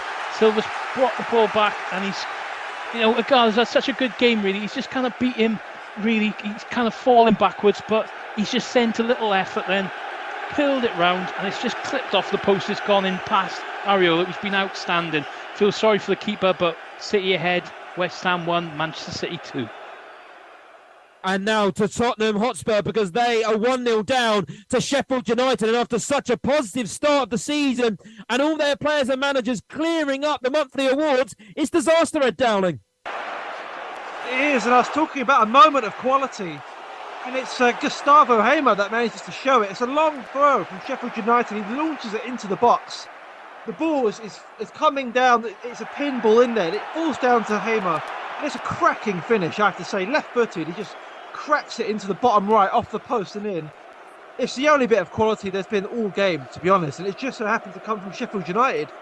Fair play. They haven't looked completely out of this game. So is it deserved? Probably not on the balance of play, but they've got the goal they need, and now they can just sit back and defend, and it's up to Spurs to break them down now. So 1-0, 15 minutes to go, and that manager of the month curse, is that coming back to haunt Tottenham maybe, Josh? Maybe. I mean, I would just ask, because we're seeing a lot at the moment on social media about this refereeing performance, Ed, and a lot of Spurs fans disgusted by that. We spoke about all season VAR and refereeing and how it's really under scrutiny in the Premier League. Just today's refereeing performance by Peter Banks only enhanced the microscope on the referees in the Premier League and how their performances aren't up to standard. It will, and I think you get those reviews, don't you, after the game where they'll come and admit their mistakes. There's not been anything really massive. I think there was a penalty that should have been given in the first half, but in terms of, it's just little things that have combined, and the crowd have really, not against their own home team, but more against the referee in this case. It's little things, little silly fouls, not being booked for time wasting, stuff like that, where I think the frustration's really high in this stadium right now, understandably. So we'll have to wait and see. I think it'll be interesting to see what the manager says, Ange Postecoglou, after the match, if they do indeed go on to lose this game, because it's been a strange refereeing performance, put it that way, Josh.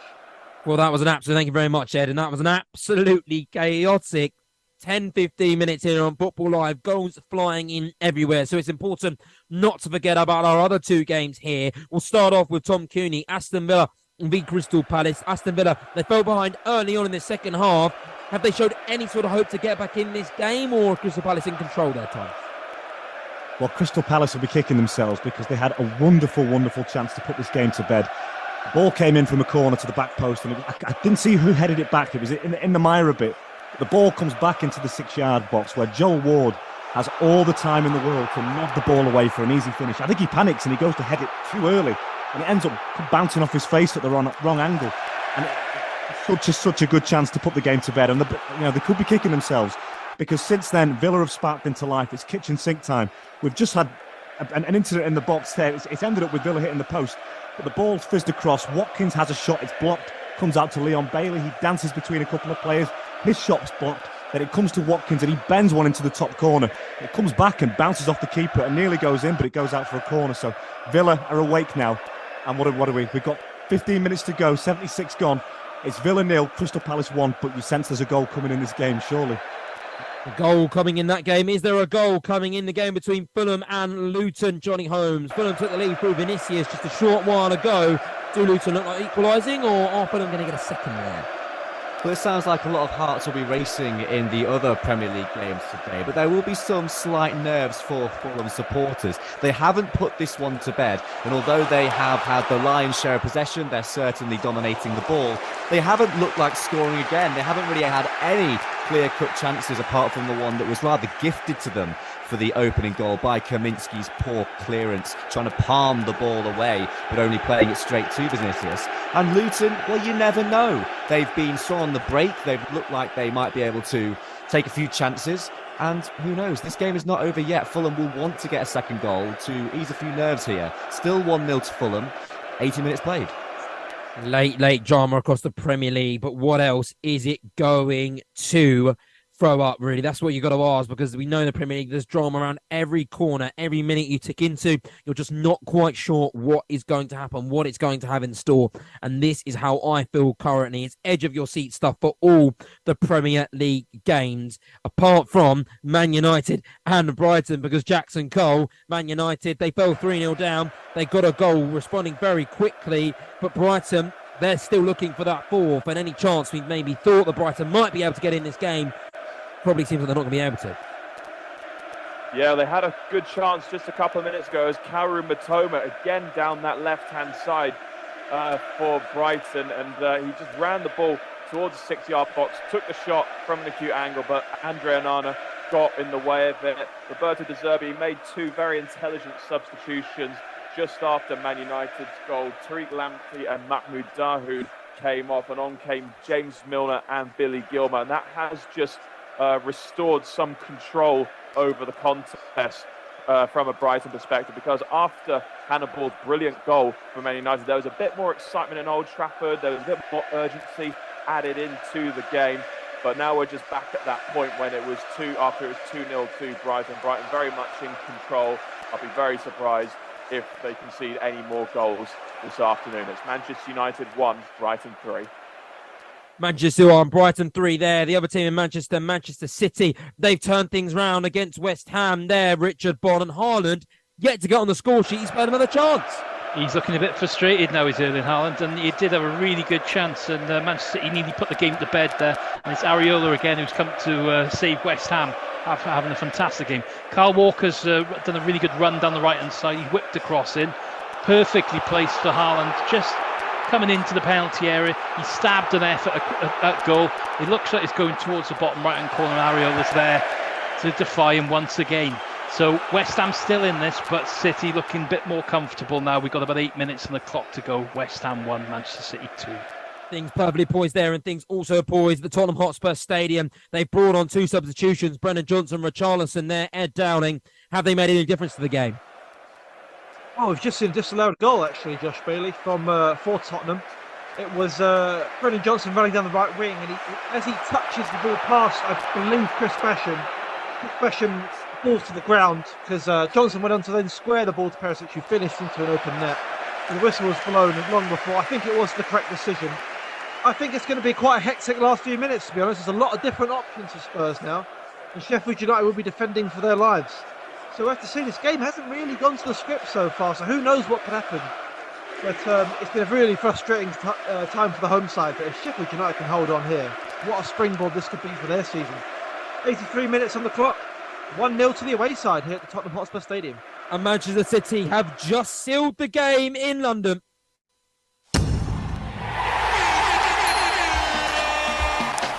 The goals, powered by NairaBet. It is 3-1. They fell behind early on and they trailed going into the second half 1-0, but it has been a different beast, as Richard Bond explained to us in this second half. And when Manchester City are playing with a hunger in their belly and a fight, and a fight, you just can't seem to beat them, and they're doing exactly that. It is West Ham 1, Manchester City 3, a third goal for them, and it is Haaland with that third goal and he's spurred a lot of chances today. He's yet to get on the score sheet, but now he has, and it is a goal for him. You just can't stop him. You can't keep him out for much longer. You keep giving him the chances. He will score eventually, and it is West Ham 1, Manchester City 3. We're going to quickly go to Ethan Gardner now because he is watching over the Al Nassr, and he can just give an update on that game there, Ethan. Yeah, still in control, Al Nassr, but we very nearly actually joined in on your goal rush in the Premier League. The post was hit by Al Raid's left winger, Sunbul.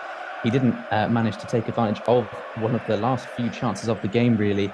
Nassr have just got shots over the bar through central midfielder Marcelo Brozovic, but they're cutting frustrated figures. Not long until half-time. We're in the 45th minute, and it remains Al Nassr 0, Al Raid 0. 3-1 between West Ham and Manchester City. Let's get a few updates then. Johnny Holmes will start with, because there's been chances for Luton and chances for Fulham. Eyes on this game, because this might not end 1-0, Johnny. Absolutely, a late flurry of chances here. The first one dropped for Luton. We mentioned about the Fulham nerves. Well, they nearly went into overdrive here as Kabore, who's been a real threat on that right wing-back position, he drove into the box but fired a shot just wide, sliced it rather, didn't quite get the connection he needed. And then that almost spurred Fulham into life there, because Iwobi at the other end danced away from his man, created a yard of space, but he blazed his shot over. And then Woodrow for Luton at the other end. Real goal-mouth action here, end-to-end stuff, as Woodrow's header just wide, and that man Kabore again with the cross. He's been the threat, he's been the danger. Can he come up with the goods in the last few minutes here? 86 minutes played, Fulham 1, Luton 0. Tottenham Hotspur did have a goal, but it has been ruled out in that game. VAR has chalked off a whole host of goals today, and Tottenham are the latest victim to come across against VAR. It is Tottenham 0, Sheffield United 1. I can imagine the scenes in the Tottenham Hotspur Stadium.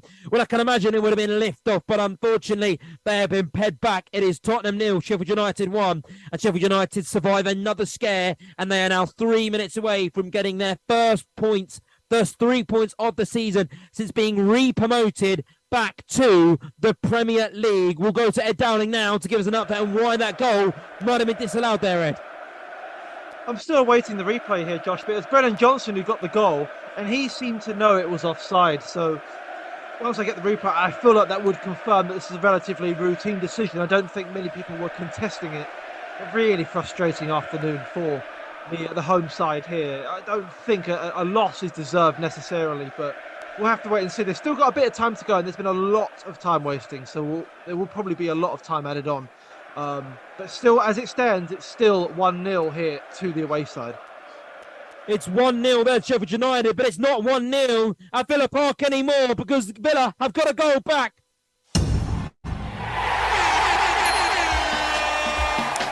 The goals, powered by NairaBet. It's been a game which Unai Emery's team have absolutely dominated and been knocking on the Palace door, but we all know Palace's biggest strength is how defensively resolute they are. But unfortunately, they have let Villa in, and Villa have scored in that game. It's Villa 1, Crystal Palace 1. We also have a goal in the Saudi Pro League, and it's Al Nassr have scored.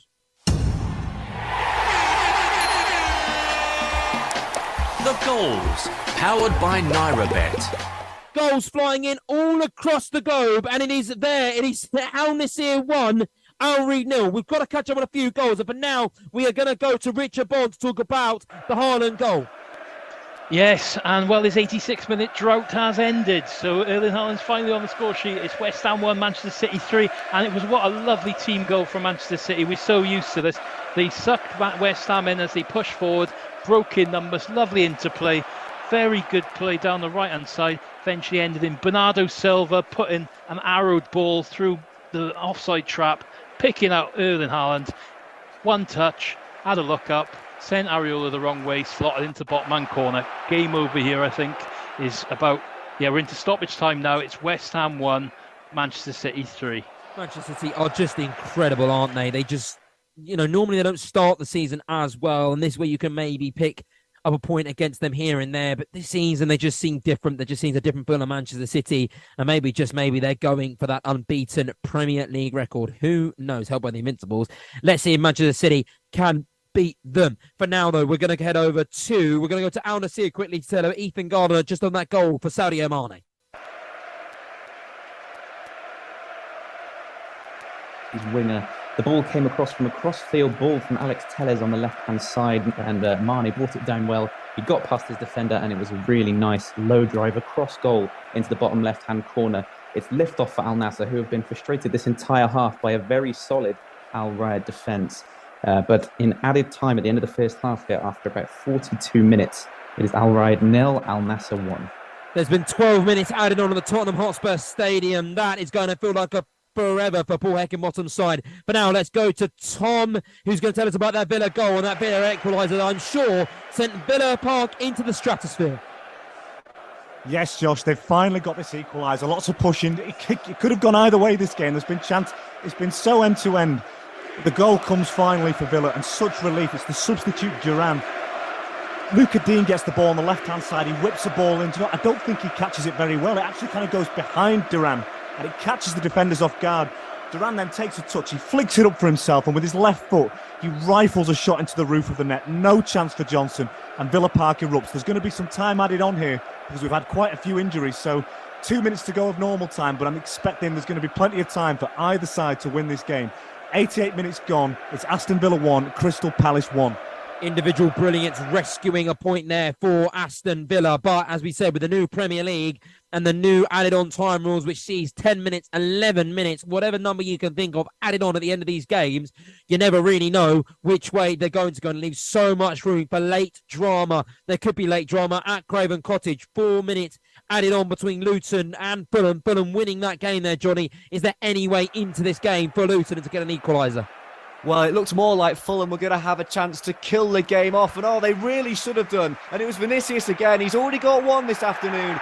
Maybe should have got a second. He's sent through on goal. He's got defenders left and right trying to chase him down. He checks back. He tries to go round the keeper. And at the vital moment, he slips. He loses possession and he loses the chance to secure all 3 points for his side. There's 4 minutes added on here. We've played 92 minutes. Luton haven't got long to get back into this one. They're 1-0 down. It's 1-0 to Fulham. 3 minutes to go. Jackson Cole at Old Trafford, because that game has been done for a very, very long time, Jackson, and Man United kind of resigning themselves to their fate. Yeah, we're just into 6 added minutes at the end of the game, and I think, yeah, as you say, Man United are resigned to losing this match. If anything, Brighton look a bit more likely to get another goal if we're going to see another goal. Evan Ferguson, who came on just a couple of minutes ago, found himself sort of clean through on goal on the right-hand side. He stung the feet of Andre Onana, the Man United goalkeeper, with a fierce drive, but it was well saved. And yeah, this game is very much petering out at this point. It's Manchester United 1, Brighton 3. Half-time between Al Riyad and Al Nassr. Al Nassr winning that game 1-0. Sheffield United are also winning 1-0 at the Tottenham Hotspur Stadium. 12 minutes added on. We've played 3 there. Ed Dowling, are Tottenham any close to finding an equaliser after that Brennan Johnson goal, which was ruled out for offside? No, they're not. We've had Brennan Johnson sting the gloves of the goalie. So they're getting a bit closer. I think there's enough time to get an equaliser, I'm sure. You've seen Tom Davies tackle Porro from behind with a scissor action. And he wasn't sent off. It was really quite a strange refereeing performance today. I think there will be one of those reviews that come out after this one. Really bizarre challenge to put in. And I don't understand how they've not even looked at it. But they haven't. So we've got 10 minutes left to find an equaliser, Tottenham.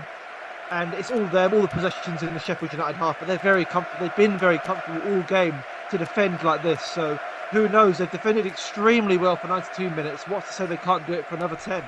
But 92.5 minutes on the clock, it's still 1-0 to Sheffield United here at the Tottenham Hotspur Stadium. Thank you very much, Ed Dowling. Before we go to Nigeria, let's just give you a roundup of the results so far. It's Aston Villa 1, Crystal Palace 1, Man United 1, Brighton 3, Tottenham 0, Sheffield United 1, West Ham 1, Manchester City 3, and the full-time whistle has gone at Craven Cottage. Luton have lost that game to Fulham 1-0.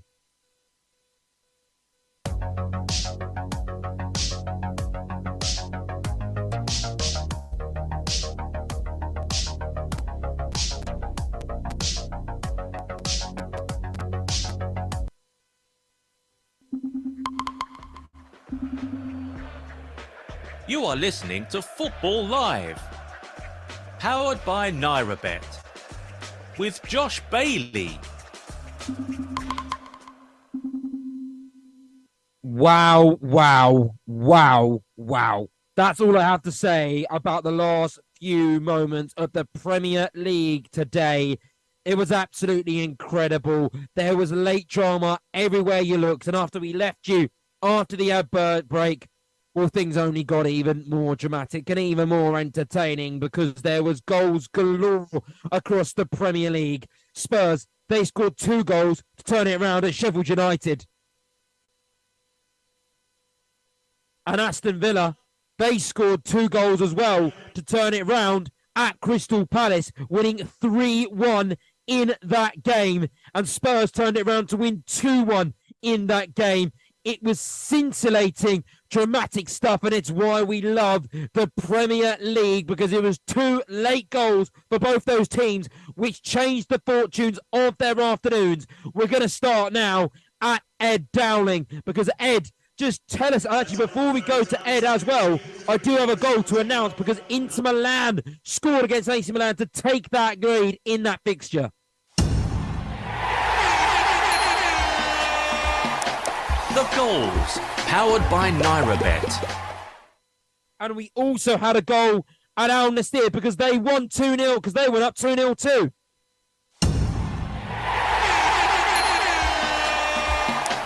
The goals, powered by NairaBet.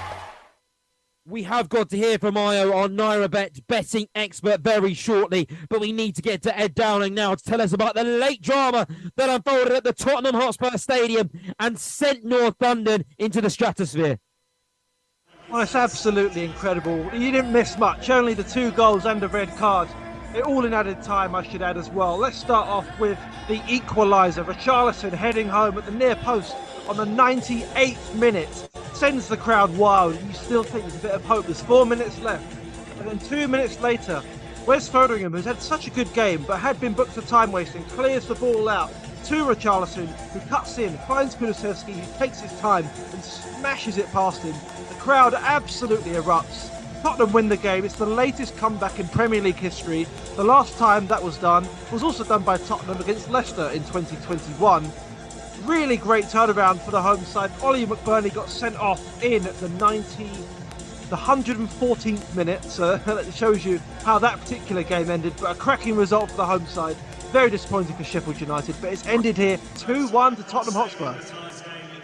Late drama there, late drama as well at Villa Park because Aston Villa turned it around, Tokuni, to win 3-1 against Crystal Palace. And I bet the scenes at Villa Park were identical to the scenes in London. What a breathless end to this game. We were playing well beyond the 100th minute. It just goes to show, how much added time there was. But all the action took place so late. Villa 2 minutes from time getting their equaliser from John Duran after Edouard had put Crystal Palace ahead.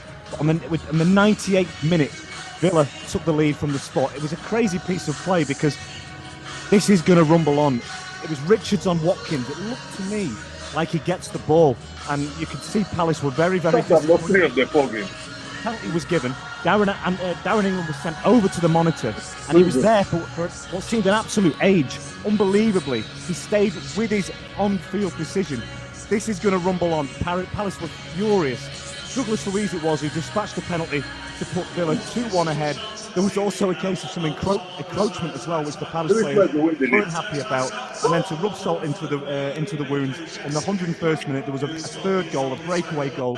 Diaby, who had a fantastic game, broke down the left and pulled it back for Leon Bailey to finish it off. 3-1. You have to say it was a deserved result for Villa, but expect this to rumble on because Palace not happy with the manner in which they lost this game. So close there, 2-3 points Crystal Palace, but as we said, a debatable manner, and it's such a shame to see those things still happening in the Premier League. You'd expect the referees to act, and maybe the refereeing to be a lot better than it actually is. We are going to go now to Io, our resident NairaBet betting expert, to discuss the game today. The game this evening is between Newcastle and Brentford. Hi Io, how are you?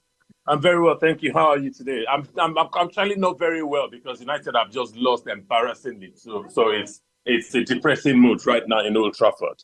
I can imagine it's not very good in Old Trafford right now. But let's quickly focus on Newcastle v Brentford now. Io, this is the 5:30 game. What odds have you got for us on that game? What are the interesting ones and where everyone should put their bets? Unsurprisingly, Newcastle are the favourites to win the game at 1.60 and Brentford are 5.50. A draw is at 4.20 with NairaBet, while, as I said, Brentford to win the game is 5.50. It's a tough one to call. Newcastle have not been in the best of form this season. They've actually lost. They've lost 3. They've won only 1 out of their 4 games and lost 3, which is quite unlike Newcastle that we saw last season. But you will think that Newcastle, if they hit the form of the opening day where they beat Villa 5-1, they could take Brentford to pieces. I don't think 1.60 is good value in this match for Newcastle. I'd rather go with something like Newcastle. So Newcastle to win the first half and Newcastle to win the second half. Or something like the handicap, the -1 Newcastle to win the game. Under 2.5 goals is 2.15 and over 2.5 goals is 1.70. Where both teams to score is 2.05 for no and 1.75 for yes. And both teams have scored in their last 5 games each. You would think 1.75 for a yes for both teams to score will be a possibility in this game. But at 1.75, I will be leaving that as well. Key thing, I think Newcastle will win the game, and I think they will score quite a few goals. Newcastle to win 3-0 or 3-1 at 11.00 and 12.00 will be my 2 tips for this particular game. Newcastle to win 3-0, Newcastle to win 3-1. 11.00 and 12.00. However, the Newcastle odds is 2.35. A draw and then Newcastle to win the second half is 4.50, while Brentford to lead in the first half and Newcastle to win the second half is 19.00. First goal scorer is quite interesting in the sense that first goal scorer Mope is 9.50, Bruno Guimaraes is 17.00. Last goal scorer is the key one. Callum Wilson seems to score late goals. He seems to score the last goal most of the time. And he's 3.75 to score the last goal of the game. And that I think if Newcastle are going to win, Callum Wilson might score the last goal in this game because he seems to do that every game. So Newcastle to win the game, Newcastle to win 3-1 or 3-0 at 11.00 and 12.00. Those are my 2 tips for this particular game. But Newcastle will win the game. Okay, cool. Thank you very much. Before we just want a quick word. We're running out of time here. We've got loads of places to go. Thank you on that Newcastle Brentford. Just one quick one on Chelsea Bournemouth tomorrow. Just give me one standout bet that you really like. Just make it quick. Chelsea first half and second half at 2.35. That will be my bet for that game because Chelsea are not backable these days, but they should be too good for Bournemouth. Amazing. Thank you very much. It's a pleasure as well. As always, Io, thank you for joining us and get home safe from Old Trafford. Thank you very much. Very much. See you tomorrow. See you tomorrow. Thank you very much, Io, our resident NairaBet betting expert. Make sure to put your bets on the NairaBet website and maybe follow, if you want to follow the advice of Io, then do so. Right, we have got so much to get through. We've got to get team news on the Newcastle-Brentford game from our reporter Matt Smith there. But before we do, it's best to round up the games from the 3 o'clock kickoffs. And we're going to start then at the London Stadium. We're going to start with Richard Bond. Richard, the full-time report, please. Second half performance of brilliance from champions Manchester City saw them beat West Ham 3-1 at the London Stadium this afternoon. To carry on a remarkable 16-game unbeaten record against David Moyes' side. The Hammers took a surprise lead in the first half against the run of play to shock Pep Guardiola's side, which spurned several chances. James Ward-Prowse did, though, head home Vladimir Koufal's neat right-wing cross to give the Hammers the lead at the break. City came out a different side in the second half and scored straight from the restart, with Jeremy Doku hitting his first goal for the club after the Belgian Solent run had oozed class. West Ham, they would defend doggedly but could not hold out the citizens' constant flow of one-way traffic, with Bernardo Silva converting a neat close-range finish with 15 minutes to go. Erling Haaland, though, who had missed several chances, would not be denied and finally sealed the match with 5 minutes to go, effortlessly converting Silva's through ball after a sufficient City counter-attack ended up in the Norwegian converting. City now make it 5 from 5 as they look unstoppable at the moment and are top of the league yet again in the Premier League table.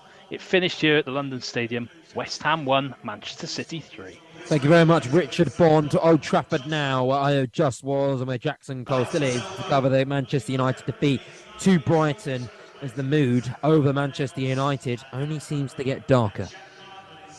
Absolutely. Manchester United 1, Brighton 3. The Seagulls claiming a fourth successive Premier League win against the Red Devils.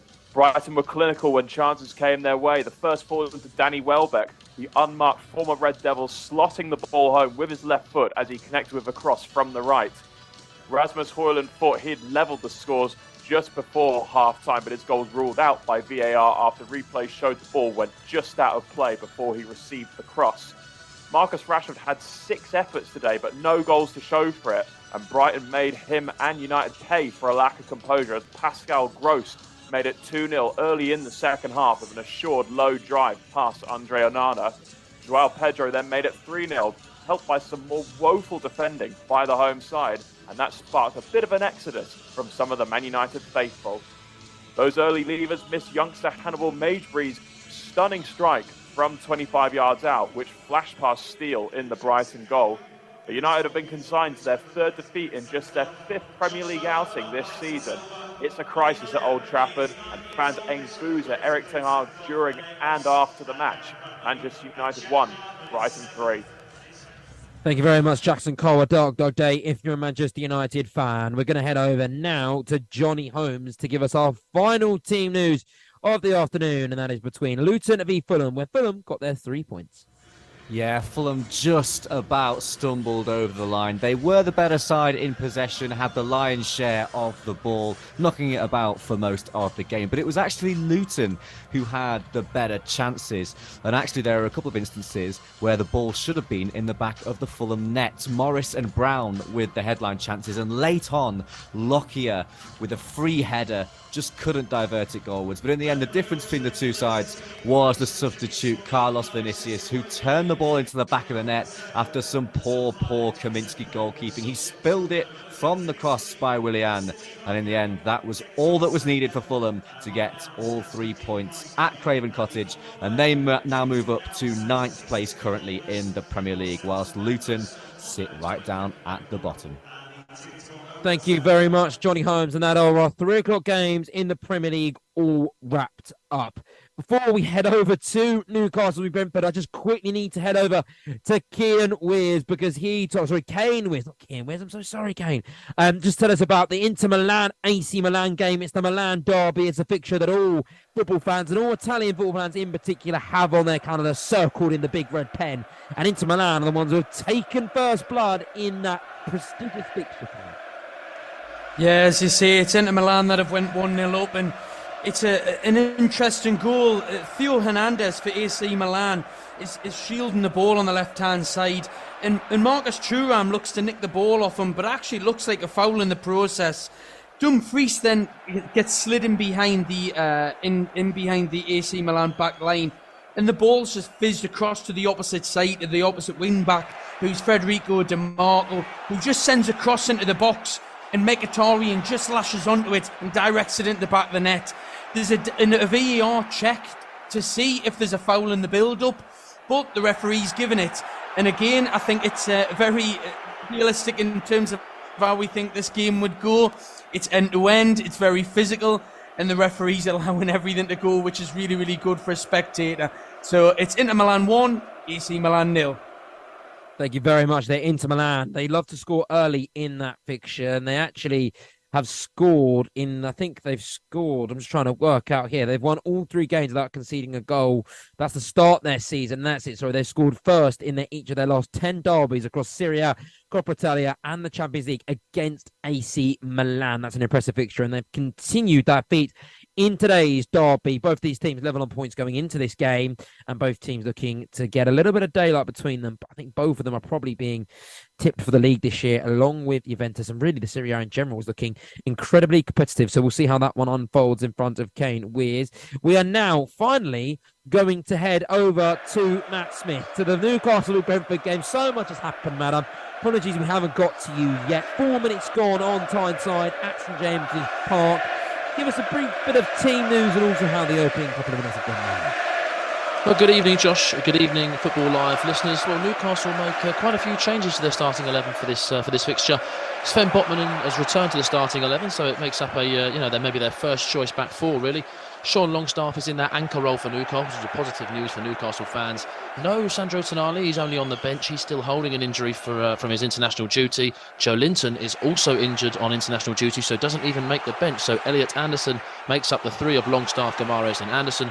Callum Wilson is preferred over Alexander Isak, who is on the bench. Brentford, only one change. Nathan Collins slots in alongside Ben Mee and Ethan Pinnock. And Brian Mbeumo, the star man for Brentford at the moment. 8 goals in 10 Premier League appearances. We're about 6 minutes in. Brentford have had probably, I would say, the better chance of the opening 6 minutes. Brentford on a counter-attack really went down the right, and Aaron Hickey was bombing right far forward, almost in the right winger position. Did a little combination with Vitaly Janelt, and he found himself with acres of space in the Newcastle box. And he hits his shot, Aaron Hickey, straight at Nick Pope's chest. I don't think Nick Pope had anything to do with the save, but anywhere else Hickey puts that, and that's 1-0 Brentford. But it's 6 minutes played. It is still goalless. Newcastle 0, Brentford 0. Matt, coming back to you shortly, but it is Inter Milan who have just scored their second, and what a goal it was!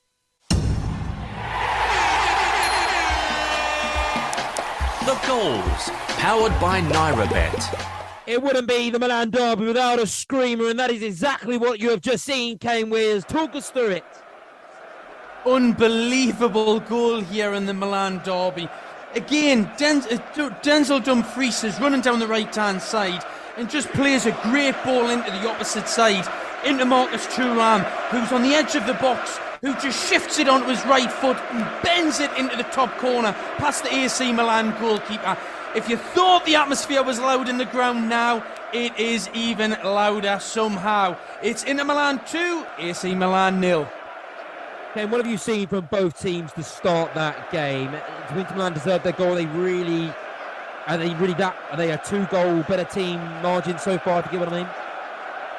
Yeah, AC Milan have really struggled to get into the game. It took them about 20 minutes to settle in possession, but they're building it round at the back and then just playing it long and direct and playing it in as hands. And then Inter Milan are using some experience that they've got on the pitch and such a strong midfield to just retain possession and go forwards with it, which worryingly for AC Milan is that Inter Milan have won the last 4 games. And looking at the benches as well, Inter Milan's bench looks so strong. So worrying at the minute for AC Milan, they just still haven't got going. But it's only about 39 minutes in. But currently Inter Milan are taking control of the game. In terms of both these teams this season, do you think they'll both be joined for the title at the end of the year? I think when you have a look at the league table before the game, obviously with Juventus' results and earlier on today, both teams were sitting top of the league, winning the first 3 games of the season. So I ultimately think it'll come down to games like today, and again it goes back to that stat, worryingly, that AC Milan have lost their last 4. So it's worrying, but they should be there come the end of the season. Fingers crossed. Thank you very much, Kane Wears. There we go. It is 2-0 to Inter Milan here. And let's not forget about our Saudi Pro League game that we are covering today. Arid v Al Nassr. It's Ethan Gardner covering us that one. Al Nassr were 2-0 up the last time we heard there, Ethan. Is that still the case? It is still the case. It's been very comfortable since then for Al Nassr. Just after Sadio Mane's opener, Al Rayed was sent down to 10 men, centre-back Waishi being sent off for bringing down Mane as the last man. And since then, Al Rayed have sort of faded into the background. The second goal for Nassr was an absolute screamer from Anderson Talisca, who came on at half-time and just 3 minutes later struck one right into the top right-hand corner from outside the box. And since then, as I say, it's been a calm, controlled game from Al Nassr. The word Nassr in Arabic means victory, and that is what they are cruising towards now. After 76 minutes, it's Al Rayed 0, Al Nassr 2. Fantastic bit of wordplay that there, Ethan. Thank you very much. We'll go back to Matt Smith now and we'll head over to the Newcastle-Brentford game. Matt, 0-0 there, 10 minutes gone. Brentford, you said they had the best chance of the game so far. Yeah, absolutely, and they haven't really. I'll be honest, they haven't really built on from that chance. They're they're sort of in the final third, but nothing's really coming towards it. You think that Mbeumo would have an effect on the game, and I'm sure he will. We're only 10 minutes into the game. It's a bit of a fast-paced game. The first 5 minutes of the game, it was almost frantic at times. But I think Newcastle and Brentford are just sussing each other out. So it's 10 minutes played. Newcastle 0, Brentford 0. Newcastle this season, Matt, obviously. Maybe they've lost 3 games so far this year, and that's the exact same as they lost the whole of last year's Premier League season, which is a damning statistic. But, their defeats have been to some very good teams. What's your takes and thoughts on that? I think I don't think that Newcastle are to be doubted. I think this, a lot of teams will have a little bit of a stuttering start to the season, and this may be just one for Newcastle. I think Brentford, they've welcomed Brentford to St James's Park this evening, and I think it's going to be a difficult game. They've got a run of form that is maybe not so nice to look at if you're a Newcastle fan. They've only kept 2 clean sheets in the last 22 Premier League games, so that's fewer than any other team in the Premier League in that same period. So they're leaking goals, which is, in a way, it's. You look at the back four for Newcastle today: Trippier, Fabian Schär, Sven Botman, Dan Burn. They're all very good defenders, and you look at that back four. It's arguably maybe one of the better back fours in the league. You look at them, the likes of Botman being back and Schär. It's confident as a back four can be, but they're leaking goals, and I think that's the problem in the past 3 or 4 games is they're leaking those goals. Their back four seems to be the problem. So they're going forward. They're fine. Callum Wilson starts today instead of Isak. So I think it's the goals are fine. The creativity on the wings is fine. It's just as it gets to that defensive third.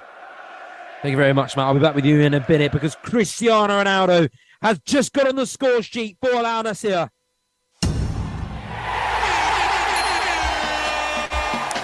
The goals, powered by NairaBet.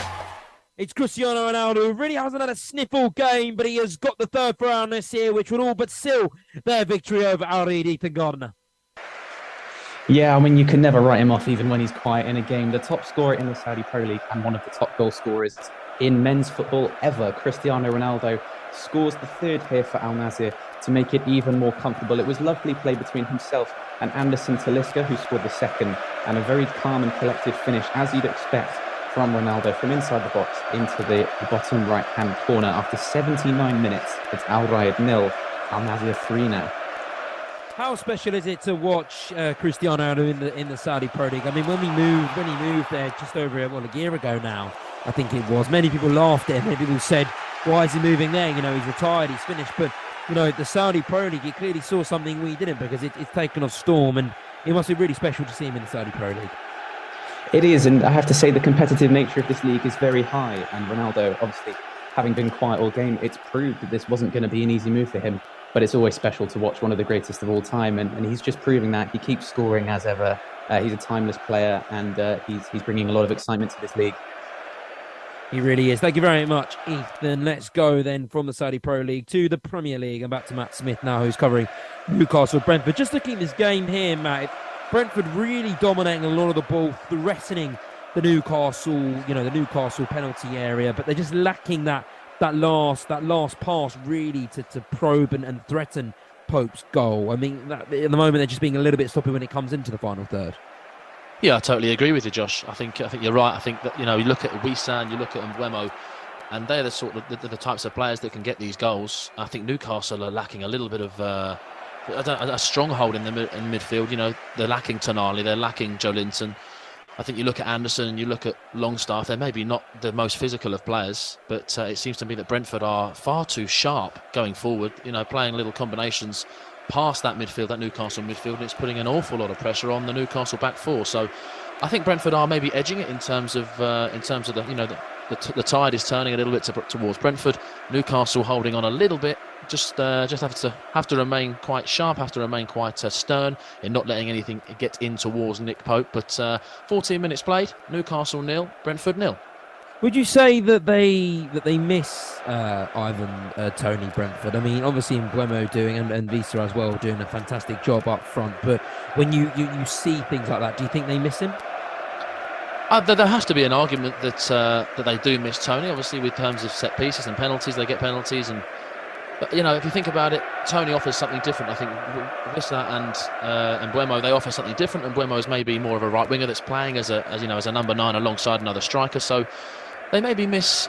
I think Thomas Frank maybe misses the old routine and the old sort of structure that he's used to having. He's used to having a target man and Tony and the hold-up play, but it's something different. And I think Brentford, they don't look too far off of what they usually are. I think Mbeumo and Wissa have done very well this season, like you say, and Mbeumo finished off last season on top form. So he is carrying on this season as he finished. So I think they're not missing him to a certain extent. I think if Tony was to leave in January and they carry on this good form, in a way, that wouldn't really matter. I always feel like Brentford get a bit of the harsher end of the harsher end of the deal. Really, I don't know if you agree with me, Matt, but the fact that everyone talks about Newcastle, Villa, Brighton as these incredible teams, and they kind of leave out Brentford, who do a solid job. They don't have a lot of money to spend, and they don't spend a lot of money, yet they do a solid job. And I kind of feel like they get sort of forgotten about, really, when it comes to discussions about the best teams in the Premier League. Yeah, I think you're right, Josh. I agree. I think that also comes into the same sort of conversation. I think Brighton are now finally getting the recognition. Serbi, I think he's doing an incredible job at Brighton. West Ham are doing very well this season already. Villa, again, like you said, Villa another team that are starting to get into that sort of spotlight of a decent team that can cause problems. And Brentford are that type of team that can cause problems. And I think, they will cause problems to the bigger sides.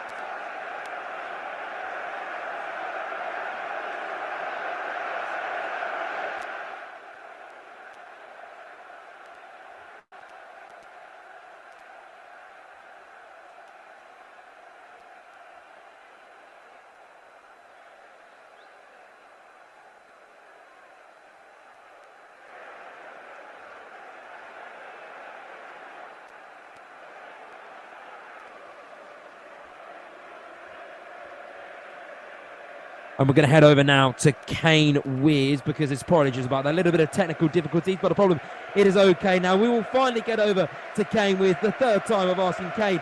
It's 2-0 there to Inter Milan at half-time at the San Siro, and it's something really that the blue side will be a lot happier than the red side.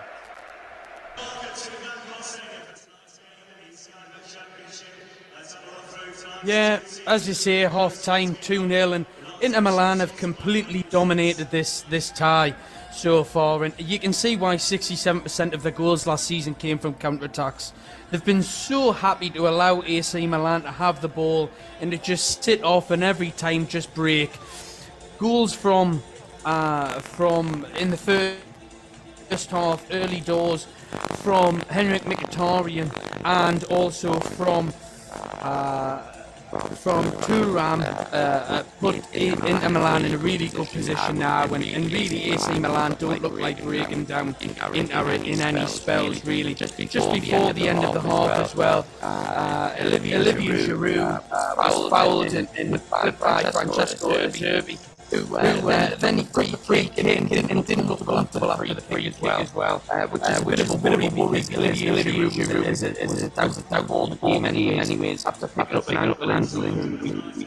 We're going to have to call away from AC Milan still have not got goal in the game. A few technical difficulties there, so we're just going to come away from Kane Wiz. Apologies about that, listeners. Just having a few technical difficulties for the last few moments. We're going to try and make the last hour or so seamless there. But as Kane Wiz was saying, it's Thuram with the goal that leads them 2-0. Inter Milan 2, AC Milan 0 with that game. Let's go back to Matt Smith now to hearing from Kane Wiz. Matt, Newcastle, we were talking about them just before we spoke a little bit about Brentford. In terms of them and Eddie Howe, his team traditionally, especially at Bournemouth, lacked a little bit of defensive stability, shall we say, and his teams always had the attacking outlets, but when it came defensively, they couldn't, they were like a sieve really, they couldn't defend, and that's ultimately why his Brentford team went down. What I'm trying to say is, do you think that Eddie Howe has an expiry date with this Newcastle team? Do you think there's only so far he can take them? I think it comes down to the question of how well they can do in Europe. I think they've been given the group of death, as people call it. I think if they can do well in Europe, and maybe if they take a little bit of a pedal, off the accelerator in the Premier League, I think people, especially the Newcastle fans, can be a little bit sympathetic of, Eddie Howe, you've got a lot on your plate. It doesn't really matter if we don't qualify for Europe again. I think, getting a spot in Europe and getting yourself into the group stage of the Champions League is a massive achievement for Eddie Howe. I think if he doesn't get European football, or maybe doesn't get Champions League football this season, I don't think the Newcastle fans are going to hold it against him. I don't think. I think if they certainly drop out straight away out the group stage, and they maybe don't perform so well in the Premier League, then you've got question marks over Eddie Howe and what he can do for this team. But at the moment, I think he's doing a very good job with what he's been given, the money he's been given, the players he's brought in, and the players he's brought through the youth system, and these young players that are getting given a chance. I think Eddie Howe's done a very good job so far. And it is the Champions League that starts this week, Matt. Obviously, they travel AC Milan, who are playing today, as we've just heard from Kane Wiz. They're currently losing 2-0 to Inter Milan, not having the best time. Before I actually do say that we do have a penalty, it's Al Riyad. They're currently losing 3-0 to Al Nassr. But they've got a penalty, so maybe, just maybe, if they could score that, it'll be way back into them for this game. But that's a penalty to Al Riyad in the Saudi Pro League. Back to you, quickly, just Matt Smith. Just on Newcastle and in the AC Milan game, obviously at the San Siro. I mean, it's going to be a special time, whatever, for Newcastle. But how do you see them doing in that game? In general, how do you see them doing in that game, and how do you see them doing in the Champions League in the group of death, shall we say? Which I think every Newcastle fan thought they'd get that. Yeah, goodness me, it's going to be extremely difficult for them to get a result in any of the games, and to start away to AC Milan is a hell of an ask. It's going to be very difficult, but I think they've worked extremely hard to get themselves into this position, Newcastle. So for them to falter and for them to just roll over and let AC Milan beat them 3-4-0, I don't think that's the sort of team that Eddie Howe is making here. I think that they're no mugs. I think that they're not a team that can be rolled over. They're not an embarrassing team that are. The likes of Rangers, for example, have now got the worst European record in history. But they went in there, with their chest out, thinking we're going to do this. This is going to be fantastic, and they came away with the tail between their legs. I don't think this is what's going to happen with Newcastle. I think they may get a few points here and there. I think they're there for the experience. But if they can maybe get a win here, a win there, who knows, Josh? And how important is this game in terms of for that preparation for that game? If they were to lose today, do you think it kind of dampens their preparation going into the week? I think, any side, they're playing European football, a few days after a Premier League game, you're going to want some sort of boost, aren't you? You're going to want some sort of, a little bit of a boost to give yourself before a game like that against AC Milan. But I think if they get a win here, or if let's say a draw or a win, it is a big boost. If they lose here, you're almost head down, like I said, tail between your legs, thinking, oh goodness me, now we're going to go to Italy now, and we're going to have to try and get a result at AC Milan. Thank you very much, Matt. We do have a goal here on Football Live.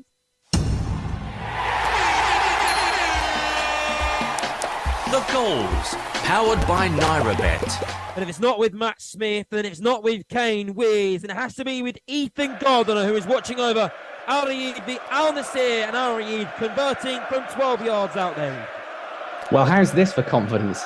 3-0 down after 88 minutes, a man down, and the taker, Fuzair, Panenka penalty. He chipped the goalkeeper of Al Nassr to score and bring it back to 3-1. There was actually a little bit of a dispute over who should take the penalty as well, which, weirdly enough, Cristiano Ronaldo stepped in to sort out.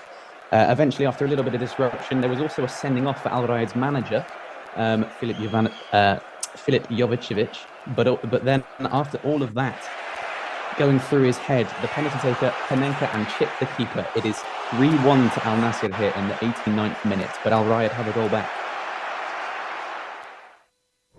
Sports Radio 88.9 Brila FM. Coming up tomorrow on Football Live with Barry Swain. Bournemouth taking on Chelsea. Arsenal go to Everton. Live and exclusive on Brila FM.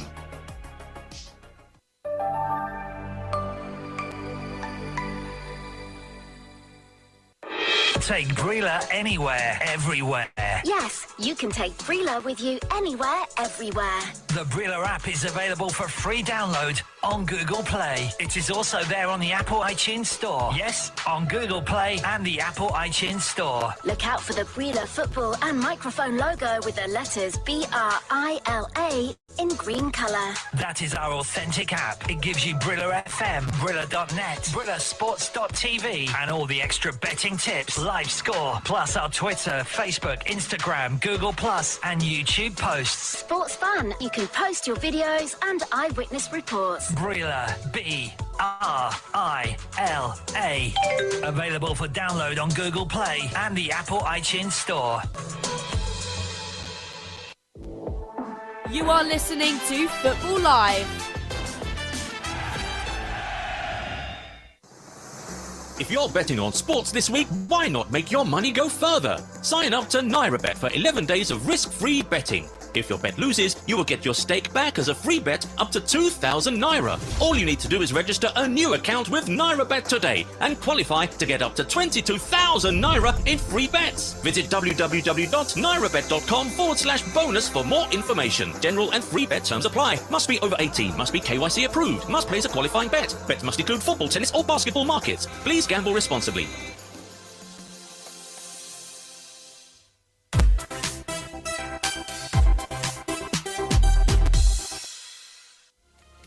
You are listening to Football Live.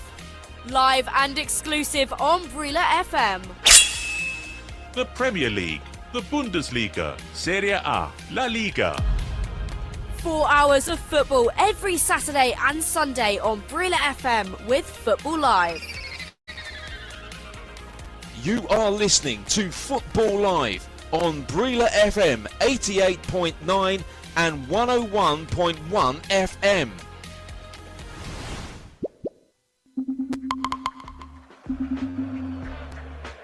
You are listening to Football Live. Powered by NairaBet. With Josh Bailey.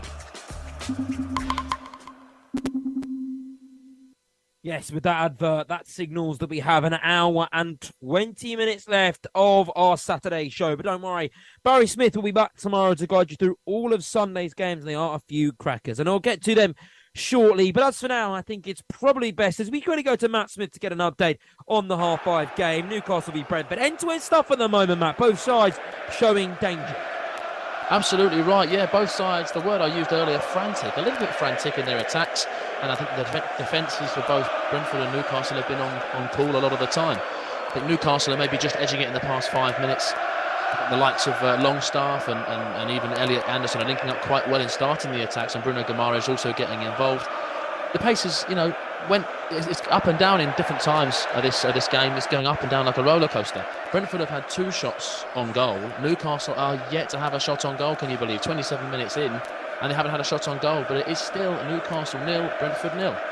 That's Alexander Isaac up top, Matt. He's obviously dispatched Callum Wilson as well from up there, and he loves playing up top, Isaac. What are your thoughts on the Swedish striker? He is special, isn't he? And, I mean, do you think it's right that he's taking the mantle as the Newcastle number 9? I think, Callum Wilson starts today and Isaac's on the bench. I think that's, maybe it's almost a case of, right, OK, let's see what you've got. Let's see what you've got. It's a bit back and forth. I think Eddie Howe is maybe happy with Isaac as his main number 9, I would say. I don't think he treats Brentford as like a team that he can rest players on. I think Wilson just offers something slightly different. I think if they can get a ball into that 6-yard box, Wilson will be there 10 times out of 10. So I think, Isaac offers something different, a little bit of a target man, similar to Ivan Toney, where he'll be in the channels, he'll be finding it feet. But Callum Wilson will be loving the fact that he's been given the chance to play today. 28 minutes in, he hasn't really had many touches of the ball, many meaningful touches anyway. But I think Isaac, when he first came to Newcastle, all the fans loved him. I think he hit the ground running straight away, and he seems to have gone off the boil just a little bit. Do you think it's a case of resting Isaac for midweek, or is it system preference this game? I think it's a fantastic point. It very much will be. Isaac, you look at that and you maybe think of the more physical defenders for AC Milan, and Isaac maybe matches them, and it's maybe more of a competition between him and the 2 centre-halves for AC Milan. So I think that's maybe a good point, Josh. I think it could be a case of resting him, and they're both similar abilities, or Eddie Howe has similar trust in both players. There's no reason to risk Isaac getting injured in this one and then have him out for long term. Callum Wilson certainly does a job, So, I think you're right. We've just seen a really, really close chance there by Bruno Gomares, didn't we? Who was free at the back post there, Matt, and just couldn't get enough on the header to guide it past the Brentford keeper. Yeah, absolutely. Yeah, just as I was speaking there, yes, it's a long, sort of lofted ball by Trippier, and it's sort of flicked on by a Newcastle attacker. And Bruno Gomares again is sort of no defenders around him. He's got acres of space, and he's headed it down into the ground a little bit, and has tested Flecken. Flecken's had to make a very good reaction save and sort of tip it away. So Newcastle finally get their first shot on goal. 30 minutes in, can you believe? No goals at St James's Park. We've had 4 goals in the Saudi Pro League. And we've had 5 goals now in the Saudi Pro League because Al Nassr have got their 4th.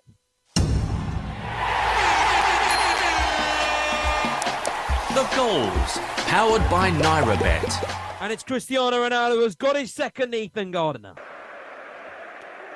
Yes, Ronaldo was played in behind. He was one-on-one with the goalkeeper. And in that scenario, what else could you back other than him scoring? It was virtually the last action of the game, actually, as we're just, I think, coming towards the end. 4-1 to Al Nassr, and another fantastic finish from Cristiano Ronaldo. It's Al Riyadh 1, Al Nassr 4. Thank you very much, Ethan, there. We'll be with Matt Smith shortly, but I think it's time to get a summary of the games earlier on and a few results. And we'll start at Old Trafford between Manchester United and Brighton Hove Albion. Man United, well, they lost 3-1 in that game as they were beaten by Brighton at Old Trafford as the home crowd turned on manager Erik ten Hag. Ten Hag, he's enjoyed the overwhelming backing of United fans since the arrival last summer, and the majority have supported the Dutchman in his current dispute with winger Jadon Sancho. We've heard a lot about that after the Arsenal game a few weeks ago, but today they let Ten Hag know they did not agree with the decision to replace new signing Rasmus Højlund with Anthony Martial 19 minutes into the second period in no uncertain manner as a cacophony of boos rang around the stadium for the Dane was applauded off. However, it didn't make much of a difference for United, who were behind thanks to the first half goal for once-time home favourite Danny Welbeck, and then which followed up after the interval by efforts from Pascal Gross and substitute João Pedro, who put Brighton 3-0 up, and they were given far too much space around the United penalty box.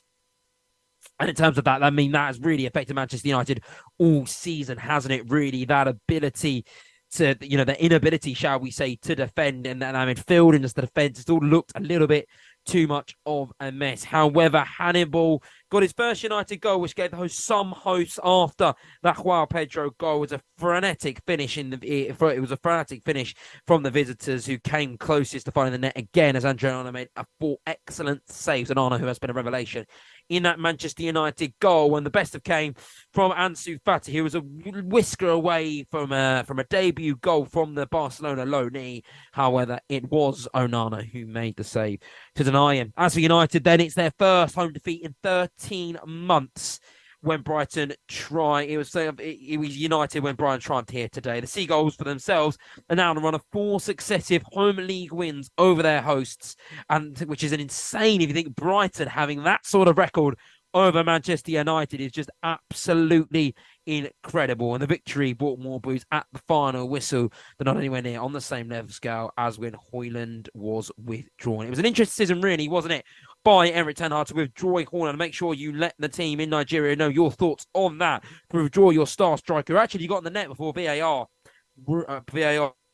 scrapped his goal off. He showed some great promise on his debut into substituting off for a man who really, his time is up at Old Trafford. It's very interesting by Erik ten Hag. So that is what happened then between the Manchester United game against Brighton and Man United, who really need to turn their fortunes round in the Premier League, and they need to turn them around quickly, or else Erik ten Hag could be facing the chop sooner rather than later and wanted to do a disappointing start to the new Premier League campaign. We're going to head over now quickly to Matt Smith to give us an update on the Newcastle-Brentford game. A few injuries, a few bookings, and a few chances for both teams, Matt. Yeah, absolutely. The pace of the game is still high, but just before you came to me there, the ball is lofted towards Jan Wissa up front with him and Mbeumo, and Wissa's a big guy, and so is Fabian Schär, but they go sort of shoulder to shoulder, and they both jump in the air at the same time. And Wissa, I don't think he's intentionally trying to elbow Fabian Schär, but he has clobbered him with a nasty-looking elbow, and Schär has been on the floor for a good 5-6 minutes, receiving treatment for what looks like a busted lip. So I'm surprised that the referee hasn't looked at VAR. I know that maybe Wissa didn't intentionally do it, but still an elbow, and it's dangerous play. So Yaman Wissa got a yellow card, and Fabian Schär's just got up and is resuming play. But 34 minutes played, it's still Newcastle 0, Brentford 0. Thank you very much, Matt. We're going to head over to Ethan Gardner now to give us the full-time report between Al Reid and Al Nassr.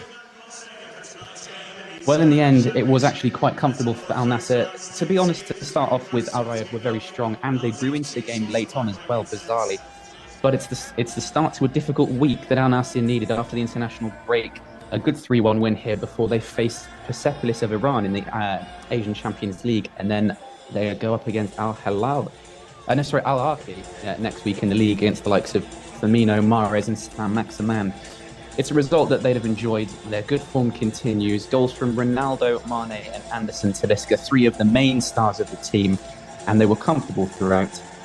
I'm not sure, to be honest with you, the goal, I might have to actually correct myself. The goal that I reported just before full time may not have actually stood in the end after all. It may have been given as offside. I did see on the report afterwards that it ended just 3-1, although to me it seemed as though Cristiano Ronaldo had actually made it 4 and doubled his tally for the day. It didn't really matter in the end, though, as the result finished Raid 1, Al Nassr 3. Thank you very much, Ethan, and enjoy your afternoon. And now off to Kane Wills, because Inter Milan and AC Milan have started in the second half, and it's getting a little bit feisty in the Milan derby. It's why it's one of the best derbies in the world, because there is no blood loss between these two teams. At the start of the second half, things have definitely started that way. Yeah, the referee's got a lot to deal with in the second half here. And you can see that Stefano Pioli's clearly said to his team at half-time to go out and be aggressive and to really take the game to Inter Milan with them being 2-0 down. And it's a really stupid tackle from Ruben Loftus-Cheek, who just goes straight through the back of Bastoni and just wipes him out. A completely needless foul, and he gets a yellow card from it. And AC Milan now just look to be just trying to put their mark on the game by just fouling Inter at every point. Inter Milan are trying to get a hold of the ball and calm things down and look after the ball, but AC Milan just keep nibbling at their heels every single time and are trying to maybe disrupt Inter's way of playing to get them back into the game. But it's still Inter Milan 2, AC Milan 0. Thank you very much, Kane. Thank you very much indeed. Kane, just a quick question on the Serie A again so far this season.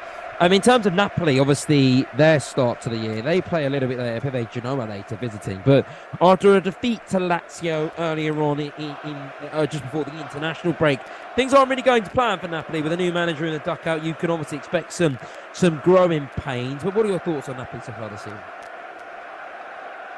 Yeah, I think it was interesting when people were speaking about last season, about how well they done and did they overachieve. And I think that's something that's going to be tested this year in terms of them keeping a hold of some of their better players, what they've been able to do. But actually, really, they've got to then be able to put this new style of playing, because it is completely different to the previous manager in there. But as you see, in terms of games and stuff coming up, getting beat off Lazio, obviously, in the game beforehand, beat Sassuolo 2-0 and won 3-1 the week beforehand. But I think with games in the Champions League starting to come up this week as well, and the increased then pressures of some of the fixtures coming up in Serie A, I think it's going to really overall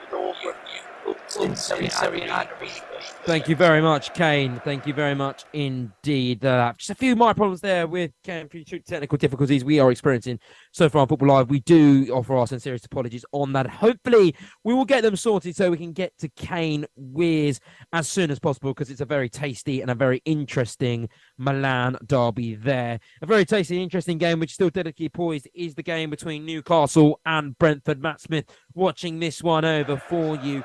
But they've just actually got the Isaac and Callum Wilson stats up right now. Both 21 starts.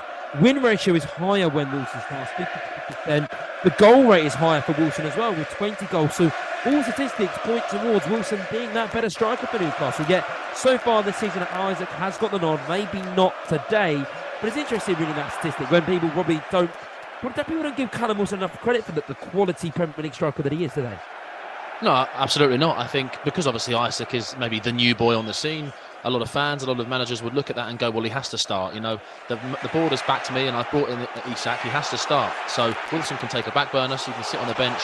But there has to come a time when the manager goes, well, hold on a minute, if Isaac's not maybe as prolific as we wanted him to be, let's give Wilson a go. And like you say, Wilson's maybe better win ratio when he's playing, and I think they're giving him a chance here. He's just had a chance there. Harvey Barnes has crossed a ball into the 6-yard box that, you know, it's almost a certain goal.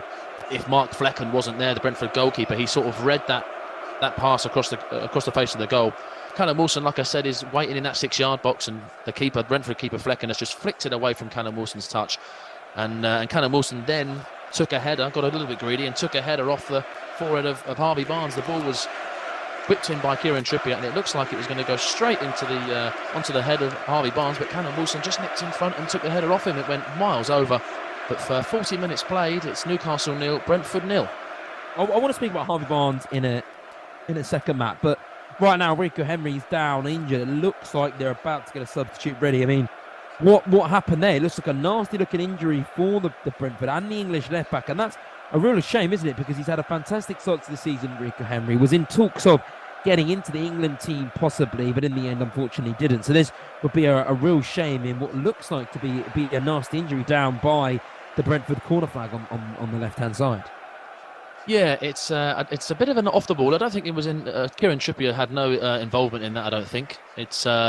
They're sort of tussling shoulder to shoulder, and it looks like a little bit of a twist of the knee, and Rico Henry went down almost instantly. As soon as you see that knee twist, he goes down and he's holding his knee, and Trippier is almost, pleading his case, saying, "I swear, I didn't touch him." And when you look at the replays, it's obvious he didn't touch him, and Rico Henry's maybe just, the studs twisted out of the grass, and it looks like it could be out.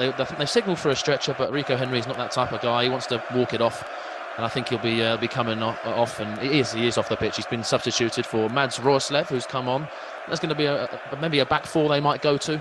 I think Roerslev's more a midfielding player, but Rico Henry is gutted to be coming off just before half-time. It looks like it could be a little bit of a serious one. 41 minutes played, Newcastle 0, Brentford 0. I mean, the way he goes down, it's a wet pitch, isn't it? And it looks like his blades are just stuck into the grass, and that looks like, it'll probably be an ACL injury, the worst injury, or one of the worst injuries you can get in football. Yeah, it does look that way. You're right. I think that they can maybe be a lot worse than a leg break or a broken bone. They take a lot longer to recover, and I think that if it's only a little twist, then he'll be back in weeks. But like you say, if it's a cruciate or if it's a medial cruciate ligament, it's one of the cruciate ligaments, then he'll be out for quite some time. It could be after Christmas that you might see Rico Henry back. Hopefully it's sooner than that, but it did look like a nasty one. Josh, you're right. Mads Roerslev coming on, the Norwegian left back there, coming on to replace Rico Henry, but he looks like a player who is incredibly upset, and you hate to see those scenes in football. Go back to Kane Wears now, because both managers are being spoke to in that Milan derby. It really is getting very fiery. Yeah, I think it's really heating up now, the game, and I think it actually, in terms of the two managers, I think Inzaghi's being spoken to just from reacting off Stefano Pioli. And Stefano Pioli's just clearly shouting for everything and trying to encourage his team to go and really press more and really go and attack more, which is leading to more fouls. So Inzaghi's then shouting for handballs, and it's a handball that when the ball comes off Christian Pulisic's hand, he's starting shouting for it, and the fourth official has to call the referee over and speak to him. Interestingly enough, about 30 seconds later, Christian Pulisic is then actually booked for diving. So it's all getting very heated now, and hopefully AC Milan start to just keep their cool and try and stay in the game. But Inter Milan will probably be enjoying this, being as the 2-0 up. So still Inter Milan 2, AC Milan 0. You're right, this is the exact game that AC Milan need, isn't it? Sorry, Inter Milan need. It's the exact game that AC Milan don't need. They need to get in their game. They can't be having these sort of disruptions, and it's going to be incredibly frustrating if you are a fan of the team in red and black. Thank you very much, Kane, for that update. Bring back in Matt Smith now, just to talk about Manchester United Brighton. I gave the preview on the Premier League, Matt, and the fact they lost 3-1 to Brighton today. I mean, it's shocking, really, isn't it? If you're a Manchester United fan, I think that's the way to put it. And things just seem to be turning a little bit away from Erik ten Hag right now. Yes, it's not good news for United fans. It's not good news for Manchester United. I think a lot of fans will be sitting at home thinking, this is almost like we're watching a game on repeat every single weekend, every single game we watch. It's the same old stuff. We start relatively well, and then all of a sudden it goes down the plug hole. I think Ten Hag is under a lot of pressure, rightly so. I think I understand that people will say, oh, well, he's got a lot of injuries at the club right now, which is fair to say. But I think, if you're a top quality manager like we know Ten Hag is, he's done it at Ajax, he does bits at Manchester United, but we're only seeing little glimpses. And I think Ten Hag is under a lot of pressure, and I think he only has maybe a few more games before the fans really start to turn on him. We've got Bayern Munich in midweek in Champions League Wednesday night, so again, that is a huge ask and a huge task for Manchester United. If they can get a few players back that are injured, obviously now, if they can get a few players back before that, then fantastic for Manchester United fans. But if the injury list is still as long as it is right now, then they're going to be playing one of the best teams in the world with a really dilapidated side. I mean, how do Manchester United, improve? Like, where do they go from here? How does Erik Ten Hag turn things around, shall we say? Goodness me, it's a very difficult question. I think every Manchester United manager since Alex Ferguson has come along these problems every single time. Whether it comes down to the physios at the club, whether it comes down to the selection of players week in, week out. I will say, Scott McTominay, for one example of players that aren't doing well enough for Manchester United, he puts on a Scotland top and he does very, very well. But then he plays for Manchester United and it's a different story. I don't know whether the pressure is too high. For Ten Hag to get it right, I think he needs to, he needs to change a lot of things. I think he needs to maybe trust a lot of younger players, the likes of Pellistri, who I think is a superb player. Garnacho, again, left on the bench until very late. So I think he's got to maybe take the risk and take a little bit of a plunge on these younger players rather than starting the likes of, Marcus Rashford, fantastic player in his prime. But again, another player that just seems off the boil, same as Bruno Fernandes seems off the boil. It's a difficult one. I'd be a top manager if I knew the answers, that's for sure. I think, and thank you very much, Matt. I think when you talk about Manchester United, I think that it is, for me, I think time is the key answer. And I think time is something you do not get in football. It is a luxury. And I think Mikel Arteta has had that luxury at Arsenal. And I think when you have time, Mikel Arteta is the perfect example of what a manager and a football club can achieve. Arsenal and Manchester United situations were very, very similar. They were very much clubs that had managers for a very long time, had a certain way of winning, but for some reason or another, that club, that culture had changed and it had got a little bit sour and it had got away through previous managers and mismanagement and mis-squad management. But when you have a manager like Ten Hag, when you have a manager like Arteta, and you give them time, Arteta shows you what can do. It takes a while to turn these clubs around. 5 years of a mess isn't going to be sorted in a year. That's in one season. 5-6 seasons of neglect and mismanagement is going to be solved by one good season. So I think if you're a Manchester United fan, I think you've just got to have patience and just realise that things aren't going to be turned around. I think maybe one thing that Arteta did better, one thing that Arteta did and was saved by, was the fact he never had a good season with Arsenal until, I'm going to have to, I was through midpoint because we've got a goal for AC Milan in the Serie A.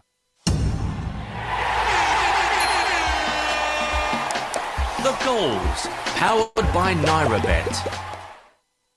It is AC Milan who have got an equaliser. We spoke to Kane Wins and said how the game was currently suiting Inter Milan, the way it was being broken up, the way it was being disrupted by sort of the tempers of both teams. But AC Milan have got a crucial goal back at a crucial time, Kane. Yes, AC Milan manager Stefan Pioli is just remonstrating to Christian Pulisic and then just proceeds to sub him off and bring on Samuel Chukwuemeka, who then just gets on the ball while receiving a ball from the goalkeeper in the centre of the park. Olivier Giroud drops deep from his centre-forward position and picks the ball up on the half-turn. And he just slides in Rafael Leao, just in between the back line of Inter Milan, who just finishes comfortably. Inzaghi cannot believe that Inter have been in so much control of this game and are now giving AC Milan an opportunity to get back into it. So now, 58 minutes in, it's Inter Milan 2, AC Milan 1. Thank you very, very much, Kane. We'll go back to Matt Smith now. We've got 5 minutes to the Nigeria break. Just give us a quick update on the Newcastle and Brentford game. Very open game, doesn't it? Both sides kind of attacking those wings in a little bit of space with the way they play in the attacking ball backs. However, no one having any balls up front. No, I think Newcastle are maybe edging it now. The past sort of 15, 20 minutes, Newcastle have been on top. And like you say, they're coming down the wing, the likes of Kieran Trippier, the likes of Anthony Gordon and Harvey Barnes. But that's where Brentford are also attacking as well. You know, Aaron Hickey coming down the right wing. He did very well on international duty for Scotland against England. And that's where a lot of the chances, a lot of the play is always down the wing. And you know, we're 49 minutes in, and that's where a lot of the players come from, down the lines, playing little combinations with strikers. Callum Wilson's getting involved with the likes of Anthony Gordon and Barnes, and then he's getting in the box. So he's working his socks off, Wilson, but nothing to report on Wilson at the moment. Wissa and Mbeumo also interchanging all the time, sometimes coming short, sometimes going long. But 50 minutes played now. We're in the 5th minute of added time. It's Newcastle 0, Brentford 0. Thank you very much, Matt. We were talking before we went over. We spoke about the defeat for Manchester United and the 3-1 defeat. Well, for their Blue City counterparts, it was a 3-1 win as they came from behind to beat West Ham. And it was second half goals from Jeremy Doku, Bernardo Silva and Erling Haaland, which helped Pep Guardiola's team come from behind to beat an informed West Ham and continue their start to the winning season. It was James Ward-Prowse whose diving header gave the Hammers the lead against the run of play, but Doku's first City goal restored parity 43 seconds after the interval. And then from there on, it was Manchester City. And it was all about time before they got their second and their third. Silva was the person who got the second after he collected a Julian Alvarez looping ball over the top of the West Ham defence before calmly prodding it past the on-rushing Alfonso Areola. And then Haaland, who had a host of chances which he squandered earlier in the game when he extended City's lead with a trademark finish, though, as the goal that they restore their 2-point lead over Tottenham and Liverpool at the top of the table, while West Ham dropped to 6th after suffering their first league defeat of the campaign. And right now, before we go to Nigeria, we're going to Matt Smith, who can give us the half-time between Newcastle and Brentford. Yeah, it's half-time at St James's Park. It's Newcastle 0, Brentford 0. Aaron Hickey for Brentford had a big chance early on with his resulting shot after a little good combination from the Brentford player midfield and players forward for around 6 yards out, but he hit his strike straight at Nick Pope in the chest. Anywhere else and it would have been 1-0 Brentford and they would have taken the lead and they'd be going into half-time 1-0 up. Newcastle had their own handful of good chances before half-time, with Callum Wilson denied by a good flick of a save by Mark Flecken in the 6-yard box, as well as another chance for Wilson. Trippier whipped in a very lofty cross towards Callum Wilson and Harvey Barnes behind him. Wilson took the header on himself, but he really nabbed the header off Harvey Barnes, who was arguably in a better position. Newcastle with 53% of the possession over Brentford's 47%, maybe edging it towards the second half of the first half. You know, the last 15 minutes, Newcastle have definitely been on top. Brentford just hanging on in there, having half chances of their own. But it's half-time at St James's Park. Newcastle edging it. Newcastle 0, Brentford 0. Thank you very much, Matt. Before we head over to Nigeria, just get a quick roundup of the scores today and around Europe. So the scores around Europe then today. Well, Rennes drew out 2-2 with Lille, and at 8 o'clock it is Lens v Metz. In the La Liga, we saw a result earlier on between Atletico Bilbao and Cadiz, the home team winning 3-0, Bilbao winning 3-0 against Cadiz. Valencia, they overcame Atletico Madrid, a 3-0 shock victory for Valencia, a team who are struggling right now. And Celta Vigo, they drew 0-0, but they are drawing 0-0 with Mallorca currently. And then Real Betis, Barcelona are playing Real Betis come 8 o'clock. The Bundesliga as well was a sight to behold in what was a fantastic game and a fantastic league, shall we say. Cologne, they lost 3-1 to Hoffenheim. Freiburg, they lost 4-2 to Dortmund in the end after being 2-1 up in that game originally, but the 10 men condemned them to a defeat. Mainz lost 3-1 to Stuttgart. RB Leipzig beat Wolfsburg 3-0. Union Berlin lost to Wolfsburg 2-1 away from home. Wolfsburg 2, Union Berlin 1. And currently right now, Bochum are drawing 0-0 with Frankfurt. And then in this Serie A as well, today's results, as we were talking, it is AC Milan 1, Inter Milan 2, AC Milan 1. Juventus beat Lazio 3-1, and Genoa, they played Napoli at 7:45. We won't be able to cover that game because this Football Live show ends at 7:20, but we will be right back after Nigeria.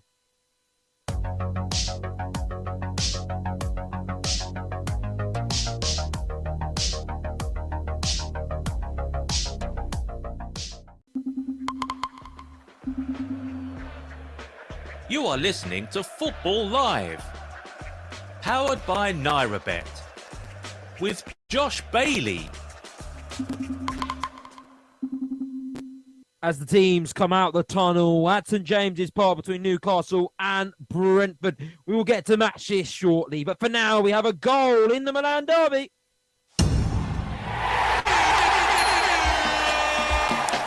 The goals, powered by NairaBet. And it is Inter Milan who have got a third goal to put the AC Milan comeback to bed, Kane Wiz. Yeah, it's so similar to the first goal, and it's great combination play again from Dumfries, who's the right wing back for Inter Milan, who just plays a little 1-2 with Çalhanoğlu in the centre of the park, who's been outstanding so far today. He picks the ball back up on the right wing a little bit higher up the pitch and switches the ball to the opposite flank where Martinez is just peeling off towards the edge of the box. He controls it well on his chest and just slides it in for Mkhitaryan, who shifts the ball with the outside of his right foot and fires it past the goalkeeper. Inter Milan 3, AC Milan 1. Is it deserved from Inter Milan, Kane? Do they deserve to win in this game? Yeah, they've completely controlled the game. Inter have. AC have never really actually challenged anything in the attacking half. They've done well to build up from the back, but have never really looked like going forwards and creating many chances. And a bigger worry would be, especially going into midweek in the Champions League, with Olivier Giroud, who looks injured. So, yeah, they haven't really laid a glove on Inter Milan today. And as for, we're currently covering Newcastle, Brentford, obviously Newcastle travelling to the San Siro to face AC Milan in the San Siro in midweek. Do AC Milan look fit to face Newcastle, looking at the Italian team now compared to the Newcastle team? Who do you think's better set up for that game? I think the genuine worry for AC Milan is the lack of depth in the squad. And looking at the bench today, it's so inexperienced. But I know that Newcastle have their challenges with problems anyways, with the likes of Tonali, with muscle problems and stuff, potentially going back to his old club on Tuesday. But AC Milan just have not put up a fight at all today, and it's been really, really poor. Very poor. Those are the words of Kane Weir. Thank you very, very much, mate. And we will be heading over now to St James's Park in a short while, actually, because I think, obviously, the show is sponsored by NairaBet, and Newcastle-Brentford game currently delicately poised at 0-0. So these are the odds right now. It is 1.95. Oh, hang on. Before we say that, we have another goal in the Milan derby.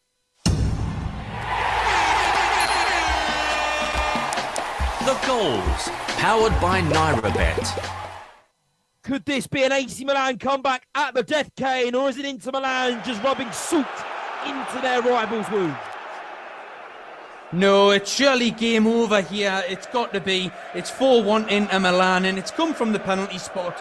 An absolutely stupid decision from Theo Hernandez, who just kicks Martinez in the box, just randomly just kicks him and gives away the penalty. And then Çalhanoğlu steps up and comfortably then just places the ball down the middle and is literally just being substituted after taking that penalty with the crowd singing his name. The San Siro is absolutely jumping, and rightly so, because Inter Milan have been outstanding today. It's Inter 4, AC 1. Thank you very much, Kane. And as we were saying, that the Brentford odds have just been slashed today. It's Newcastle that have gone up to 2.00 for a win today, and it is down for a draw, 2.80, and then a Brentford win has gone to odds of 5.50, and I feel like that is really good odds considering the Brentford aren't really out of this game at all, and they've been pretty much going toe-to-toe to Newcastle throughout today's game.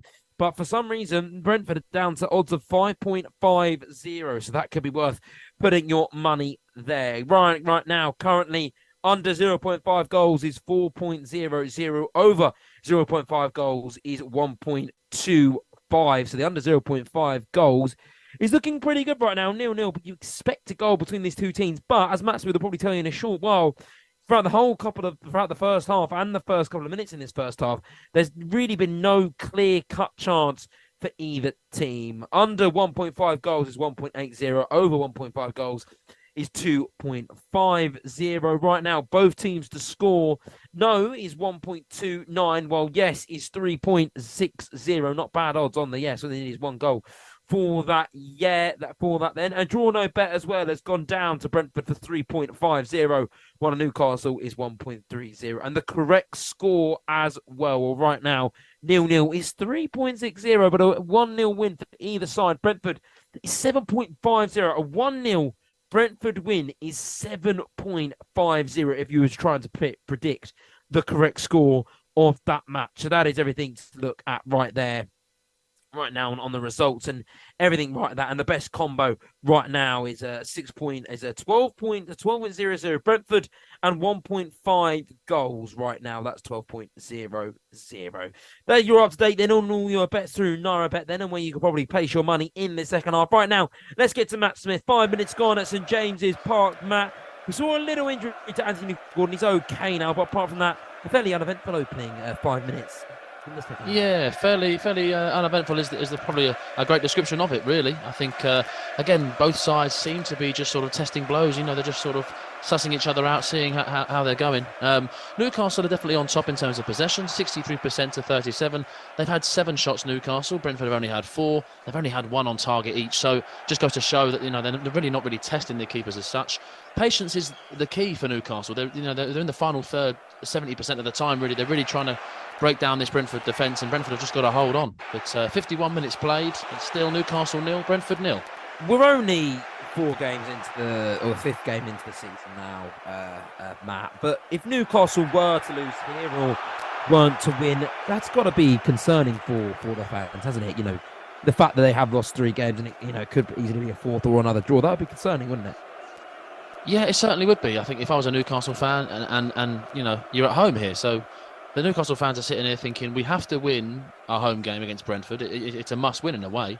If we get a draw here, okay, we can just about stomach it, but they need to start winning games. They need to start getting their form that we know Newcastle have got in them the back end of last season, the whole of last season, really. They were so good. Eddie Howe had been playing some fantastic football with the likes of Isaac and Bruno Guimaraes as well. So we know it's there. It's just a matter of, like I say, patience is key. They might be going through a bit of a rough patch right now. They get a win here, and it's a huge boost. But, at the moment, it is still 0-0, and a little bit concerning as it goes closer towards that 90-minute mark, that's for sure.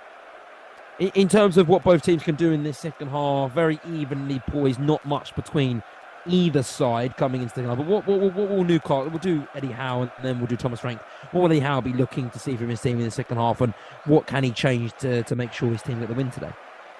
I think changes are imminent, I think, Josh. The first half, proved a little bit sort of stalemate, a little bit calmer than we would have liked. I think a little bit sort of everyone was a bit hesitant to take many risks and take many chances. I think, I've seen Isak on the bench warming up. I've seen Almiron, warming up on the bench. And likewise for Brentford, Neil Maupay is also warming up as well, who rejoined from Everton on loan. So I think both managers are looking for changes, looking to change something in terms of maybe just nipping ahead in this game. Both sides are pressing extremely hard, extremely fast. So I think one of these teams will have to bow out soon and will have to maybe rest their legs. But I don't know which one it's going to be at the moment. Newcastle are pressing very high all the time, and so are Brentford. So it's a very fast-paced game, but maybe not so many goals, not so many chances that I would have liked. 53 minutes played. Newcastle 0, Brentford 0. What is the key to success and then the key to this game? Obviously, changes you said they'll both be looking to, but what of both teams? How do they win this game? Is it the changes, or when the changes are made, how do they win it? I think it's a case of I've said it twice, I think now, patience. I think Newcastle are almost forcing the play a little bit. They're trying to find Callum Wilson's runs. They're trying to find Anthony Gordon and Harvey Barnes, which is the right thing to do. But it's just, Brentford there's 2 banks of 4 almost. They're just sitting there, waiting for an opportunity to pounce on the counter-attack. And I think both sides really are just sort of forcing it a little bit in that final third, trying to almost rush it and go, well, that'll be a good chance, and it breaks down, So I think both sides just to take a little bit of sting out of it. It's almost, very frantic. I've said before, it's a bit frantic. Someone needs to take a sting out of this game, and if it's Newcastle, then so be it. If it's Brentford, so be it. But I think, it's almost a case of who's going to blink first. Thank you very much, Matt. And Matt, before we lose you as well, just quickly talk on Manchester City this season, and in terms of today, beating West Ham 3-1. I posed to Richard Ponder was at the game earlier the fact that, when they're like this, we don't normally see Man City in this type of form being that unstoppable beast until later in the season. The fact that they're there already in the first few games of the season, it's a statement, isn't it? It certainly is a statement. It just goes to show how good Guardiola is, how good these Manchester City players are, and how high standard they have in their own minds of how they're meant to play. They went behind, and that's the sort of team, when you go behind, that's the sort of team that can spin it right around and can turn it on its head. When you look at Manchester United in comparison, they can't turn it around. There's a gulf between those two Manchester sides. Manchester United are way off the standard of Manchester City, and that's what champions do. They go behind and they fight back, and they end up winning the game. That's the difference. Thank you, Matt. We'll be coming to you throughout the game. 54 minutes gone between Newcastle and Brentford. It is Newcastle 0, Brentford 0. There's still a few more games for us to review on the 3 o'clock Premier League kickoffs. And the next one now is Tottenham v Sheffield United, as it was all absolute drama at the Tottenham Stadium as Richarlison scored 1 goal and set up another as Tottenham struck twice deep into stoppage time to come from behind to beat shell-shocked Sheffield United. The Brazil striker, who said this week he would seek psychological help for off-the-field issues he's been struggling with, when he then came off the bench to head Spurs level 8 minutes into the 16 minutes that were added on. He then turned provider by picking out an unmarked Dejan Kulusevski in the box as Sweden midfielder to fire home the winner. Until Richarlison's intervention, Spurs' unbeaten Premier League start really looked to be under threat thanks to a Gustavo Hamer strike that crept in off the post, and the Blades had seemingly engineered a classic smash and grab away victory after soaking up pressure for long periods, with goalkeeper Wes Foderingham making a number of fine saves. But Richarlison got us home. Fellow substitute Ivan Perisic's corner for Kulusevski won it to leave the gallant visitors, who had Oli Maberni sent off right at the very end, broken-hearted. And there was a statement after this game. I mean, Ed Downing spoke a lot about it throughout the game, of the poor refereeing standards. And before we get into that, we do have a goal in the Premier League.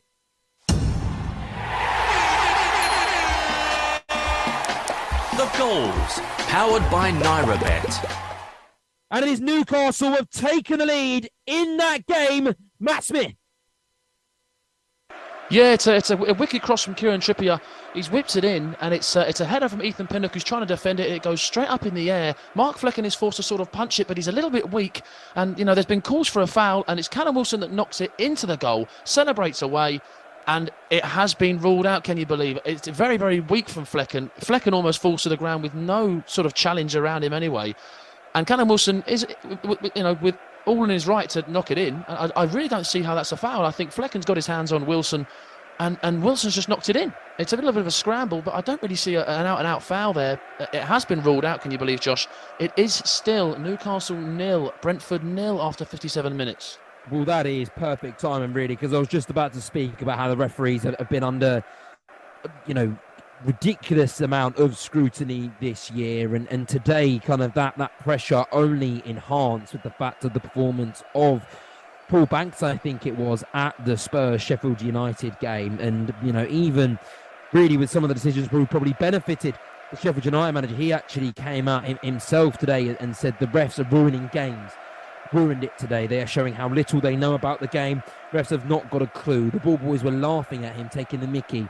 It was absolutely appalling, and I told him that afterwards. And today's decision right now, as we're seeing, you know, with Callum Wilson on the Brentford goalkeeper right now, as I'm looking at the decision right now, he misses the ball.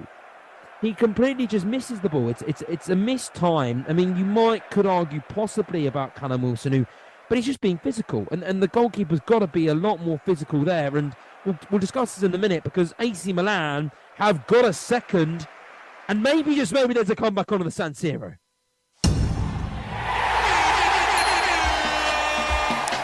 The goals, powered by NairaBet.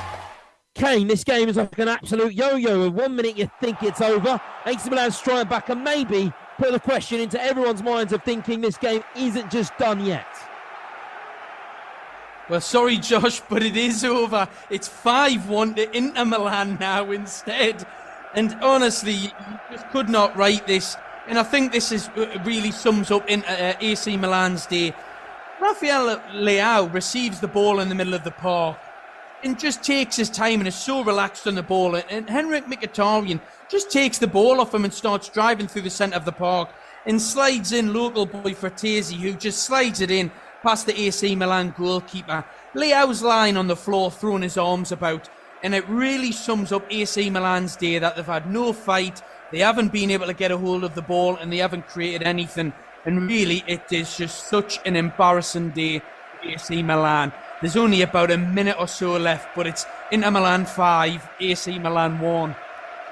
Well, a horrible, horrible day if you were an AC Milan fan. And the fact is that this is sort of what they should be really getting used to, because they haven't had a win over Inter Milan in such a very, very long time. If you think, cast your mind back to the two Champions League victories that Inter had over AC Milan, and they have now won each of their last 4 meetings with AC Milan without conceding a goal. That is a club record, and that's about to be a 5th win in a row. And what a horrible, horrible day at the office for AC Milan. It is Inter Milan 5, AC Milan 1. And as I say that, the full-time whistle has rung around the San Siro.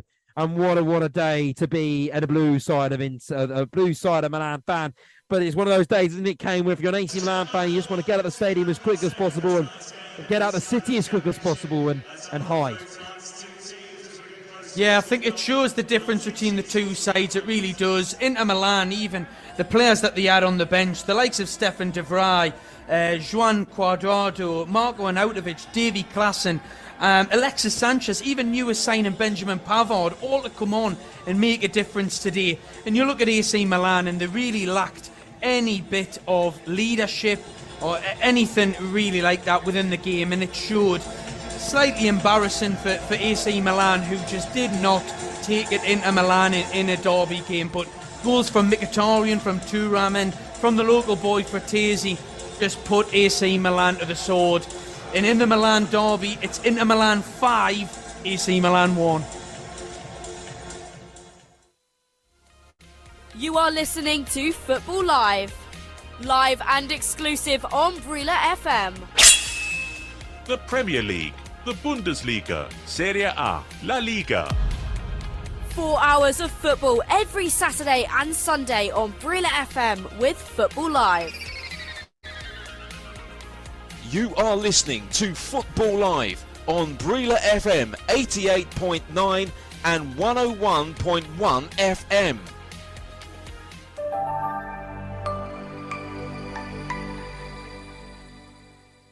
Coming up tomorrow on Football Live with Barry Swain. Bournemouth taking on Chelsea. Arsenal go to Everton. Live and exclusive on Brila FM. Sports Radio 88.9 Brila FM. You've got your money's worth this afternoon, Jack Harrison. I absolutely have, Chris. Oh my word, what is going on here? Alexander Isaac makes it 4. Oh no. Oh, I need to lie down, I think. You are listening to Football Live on Brila FM. You are listening to Football Live. Football Live. Eyewitness report across the big match action. The Premier League, Bundesliga, Serie A, La Liga, French Ligue 1. 4 hours of football every Saturday and Sunday on Brila FM with Football Live. The most listened to live matchday show on the planet. Live and exclusive on Brila FM.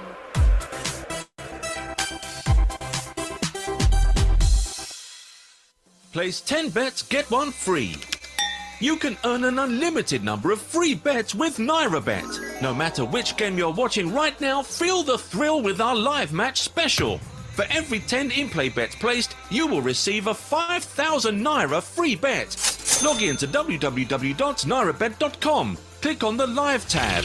Place 10 in-play bets on different games. Then the free bet is yours. Full details can be found on our promotions page. Must be over 18. Minimum stake of 5,000 Naira per live bet. Minimum odds of 1.2 per live bet. General and free bet terms and conditions apply. Please gamble responsibly.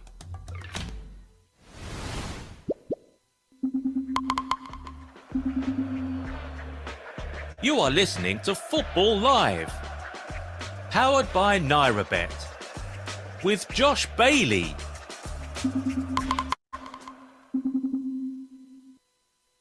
It is Callum Wilson, who have debated all day about whether he deserves his place ahead of Isaac in the Newcastle squad. Well, he has shown me wrong because he has scored a goal for Newcastle and put them 1-0 up against Brentford.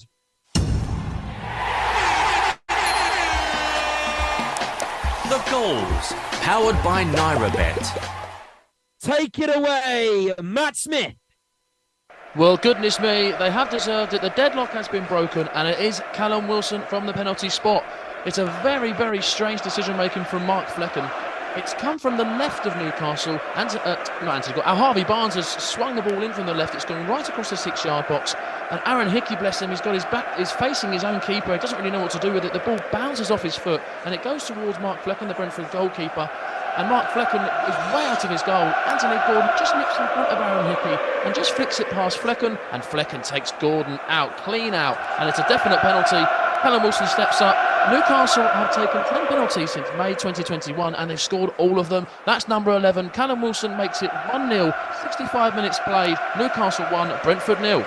We'll break this one down here, Matt. I mean, as for the penalty, what is Flecken doing? Mansfield not going anywhere. If he gets he's only going to get a cross-off, which is probably blocked by Brentford bodies. If he gets a shot off, it's going at the near post of Flecken. But for some reason, he's come rushing out. He's just all a bit ridiculous, isn't it?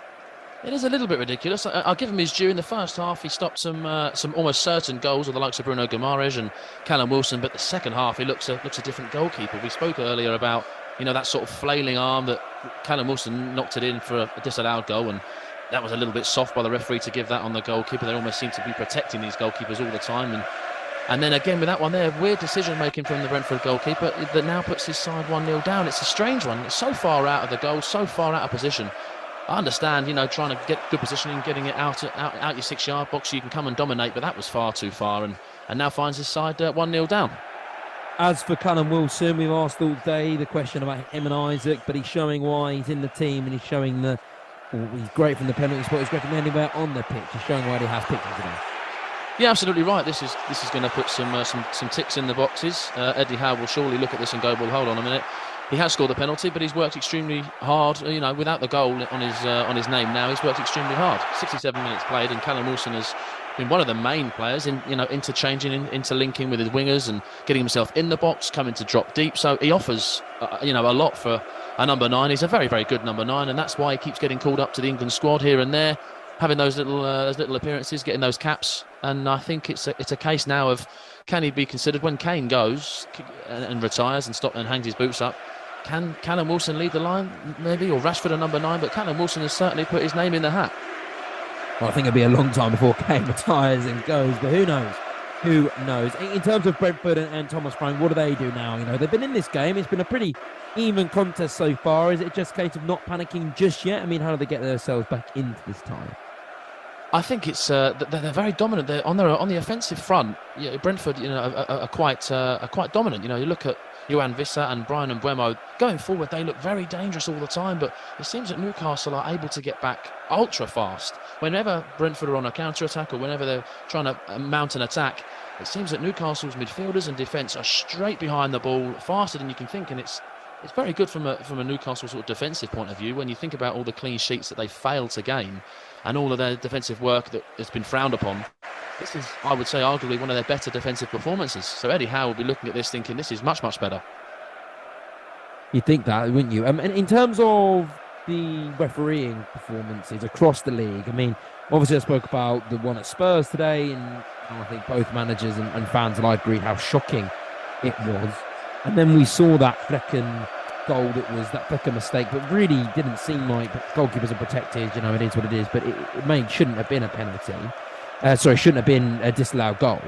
In terms of the refereeing performances and what we've seen so far this season, it's all a bit of a mess, isn't it? And this is the most league watching, the best league in the world, the most watched league in the world, and yet you're seeing games ruined and dictated by refereeing decisions and poor refereeing decisions. What happens here, Matt? How do the Premier League and the PGMOL fix this? Just seems like, I don't know, it's just a mess, to be honest. For me, that's what it seems like anyway.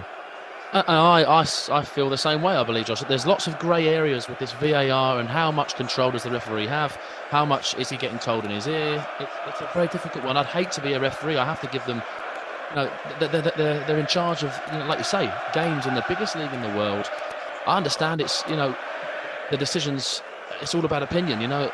The referee Craig Pawson today in this game here, this Newcastle game, may have looked at that foul on the goalkeeper and said, oh, that's definitely a foul. But then you look at other referees and they say, oh no, that's a little bit weak. So there's so many grey areas to talk about. There's so many areas of concern of, oh, is that a foul? Is that not?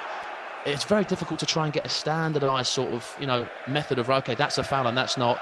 We need to try and make it more black and white, but it's so difficult. And, we cannot, we don't have the answers. The referees certainly don't have the answers, and the PGMOL, MOL don't have the answers either. They're still umming and ahhing about decisions and making new rules up every season. It's a very, very difficult decision for a referee to even referee a game. And when it comes down to those sorts of decisions, like the Callum Wilson disallowed goal, if he allows that goal, he gets Brentford fans on his back, and he's disallowed it, and he's got the Newcastle fans on his back. So it's lose-lose for the referees. I really do feel for them. Do you think VAR is the main, do you think VAR is the main reason why this just is a bit of a mess? Because we've seen, they released, obviously, I don't know if you saw it, but they released the VAR conversations earlier in the week, or whether it was last week, and kind of an insight into the Man United decision at Wolves after Onana was fouled the keeper, and why that wasn't a foul, and then the conversations at Manchester City and Fulham after the Ake shot, where the player Akanji seemed like he wandered in front of Leno and blocked his vision. When you listen to these conversations, it hurts my head listening to it. I can't imagine what it's like when you're a Premier League referee surrounded by 6,000 people, surrounded by 22 players, surrounded by 30-odd coaching staff or whatever. And then you've got VAR in your ear as well. Do you think the key to all of these problems lies at how VAR is being dealt with and the inability for the Premier League to integrate VAR efficiently, like we've seen it done in rugby and tennis, in all those other nameless sports? Yeah, I think there is an uncertainty around it. Like you said, we bring in other sports, we bring in the rugby and the tennis, and it's there's no problems with them anymore. I think that's everyone was settled down with that anymore. It's not a big issue, but VAR seems to have itself in the spotlight every single weekend, every single game. There's something where people look at that and go, that's a bit questionable. And we know that needs to go for us to start enjoying football again, and having this sort of 5 minutes or 6 minutes of waiting for a VAR decision, waiting for the referees in the box up 30 miles away from the stadium to have a look at some videos and go, oh, is that a foul, or is that offside? All this longevity and just taking it slower and slower and slower. It slows down the pace of the game. It slows down the tension. It slows down the enjoyment. It's a very difficult decision in terms of if you're a referee in a game like, for example, this game, Newcastle-Brentford. It's not one of the biggest games of the season, but a big game nonetheless, And Craig Pawson's got a job on his hands, as every referee does. It's very difficult.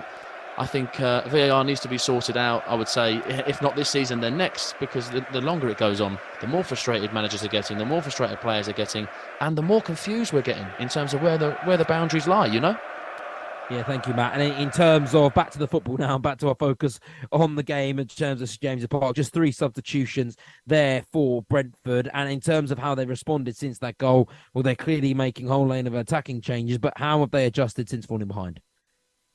Well, since falling behind, they've the defensive work is second to none. They've only let in a goal as a penalty. Again, that's maybe down to the mistake for the goalkeeper, but they're making good movements going forward. Newcastle are getting tested towards the end of this game. They are getting tested. Neil Maupai's come on for Ben Mee. Super Eagle Frank Onyeka has come on for Christian Norgard, the captain. Kevin Sharde's come on for Vitaly Janelt. So that's 2 out of the 3 substitutions are big attacking moves. So we go into this remaining sort of 20 minutes plus added time, and Thomas Frank is really not kitchen sink just yet, but it's attacking moves. Maybe gives Mbuemo and Visser a little bit of help, and I think that's the way that they're going to do it. I think they're going to really test this Newcastle back four. How well can you deal with this pressure now?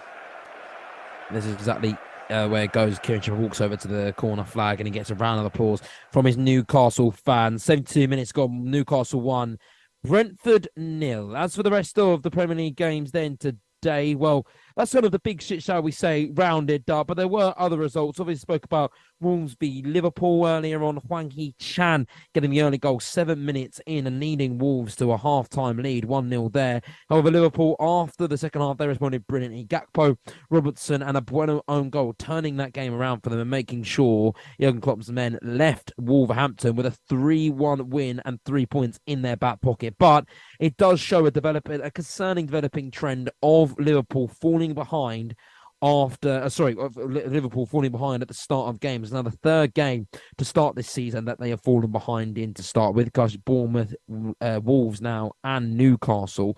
But they've gone on to win all those 3 games, but I guess it just leaves the question of how long is this football sustainable, because there's going to be one game where they just can't come back. So You don't like to see teams winning games this way, but at least they're showing they're capable that they can do it that way. As for Aston Villa, well, Crystal Palace, well, it was a game really which took life in the second half. Edouard put Crystal Palace 1-0 up in that game. A Crystal Palace side that was out without manager Roy Hodgson, who wasn't on the touchline after being taken unwell. And it was a late show for Aston Villa as 3 goals in after the 87th minute helped them, or catapulted them to a 3-1 win, shall we say. Duran scored on the 87th minute, and Douglas Luiz with some absolutely brilliant composure and coolness from the penalty spot, displaying his composure and displaying his professionality, shall we say, converting from 12 yards out when on the 98th minute. And then Leon Bailey, well, he got on the score sheet as well, the 90, I was going to say 11th minute. It was a 90 plus 11th minute, which ended on the 101st minute. That's the new football, isn't it, shall we say? These new added on time rules, we see these games going into the 100th minute, 105th, 110th. It really is. I mean, it's ridiculous in terms of that, but it's a good way. It stops teams from time wasting and punish teams from time wasting, like Spurs and Sheffield United today.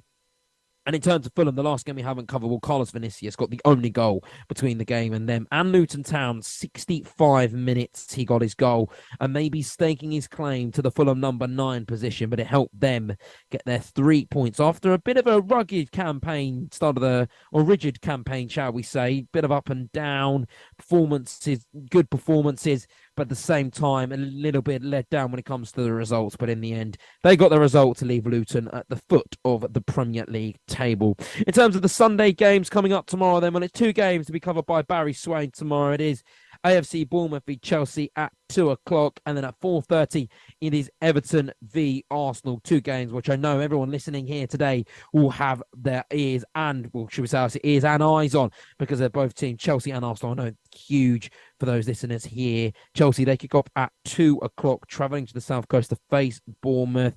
It's been a really difficult time for Michel Pochettino to start the season, hasn't it? Losing to Nottingham Forest before the international break, and apparently after all the money that Todd Bowley has spent, they've only got 14 to 15 players left for tomorrow's game. It just shows where they are, but they're looking to bounce back after the defeats to Forest and West Ham to start their season. As for Arsenal, well, they've not done too badly themselves. They're undefeated to start the Premier League season. However, they drew to Fulham a couple of weeks ago, which means they've them on 10 points, 3 wins, 1 draw to start their campaign. And in terms of that, well, Everton Arsenal was the first game that Sean Dyche faced, and it was the first win that Sean Dyche got as Everton boss, winning at Goodison Park. And the Goodison Park isn't really a happy travelling ground for Arsenal, and tomorrow Everton can equal their longest home league winning streak versus the Gunners of 4 matches from 1910 to 1913. Arsenal's only victory in their past 7 visits to Goodison Park was by 5-2 in October 2017.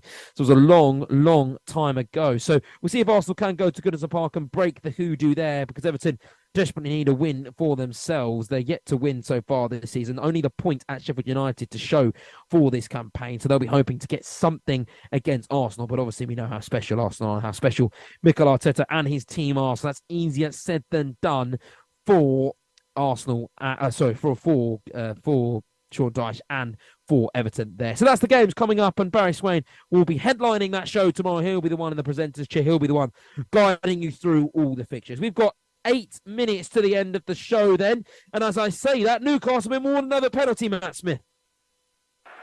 Yeah, it's another penalty shout. I think they're looking at it again, but it's Anthony Gordon down the other side this time, who's again chipped it right over the Brentford defence, and it's in the 6-yard box. Harvey Barnes is on the other side of that 6-yard box. He's headed it down towards the penalty spot.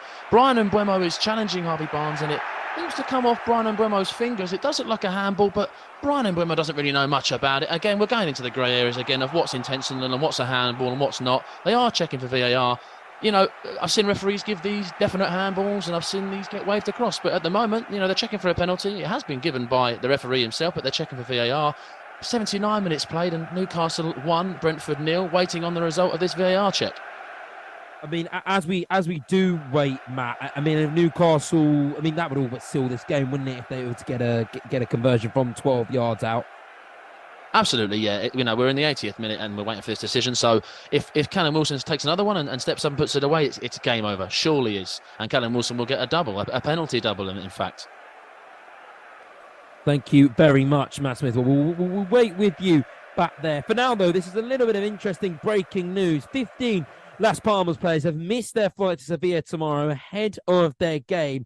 The players walked off to get a coffee in the airport, got lost, and missed the plane. That is a fascinating bit of breaking news there, isn't it? Really courtesy of our reporter, Barry Swain, breaking that news. And imagine your team not making a game because they went and got a coffee and missed the plane because they got lost. It'll be interesting to see how they get there tomorrow, or the Las Palmas will have to forfeit that game. But they can't believe their luck, their players, at all. Apparently, right now, the referee is going to the VAR screen, Matt. I mean, what's he looking at right now? Is it looking like he's going to be... Normally, when we do see him going to the VAR screen, it's normally because they're going to go against the decision they originally gave on field. And you're absolutely right, Josh. It has been ruled out. It's not a penalty.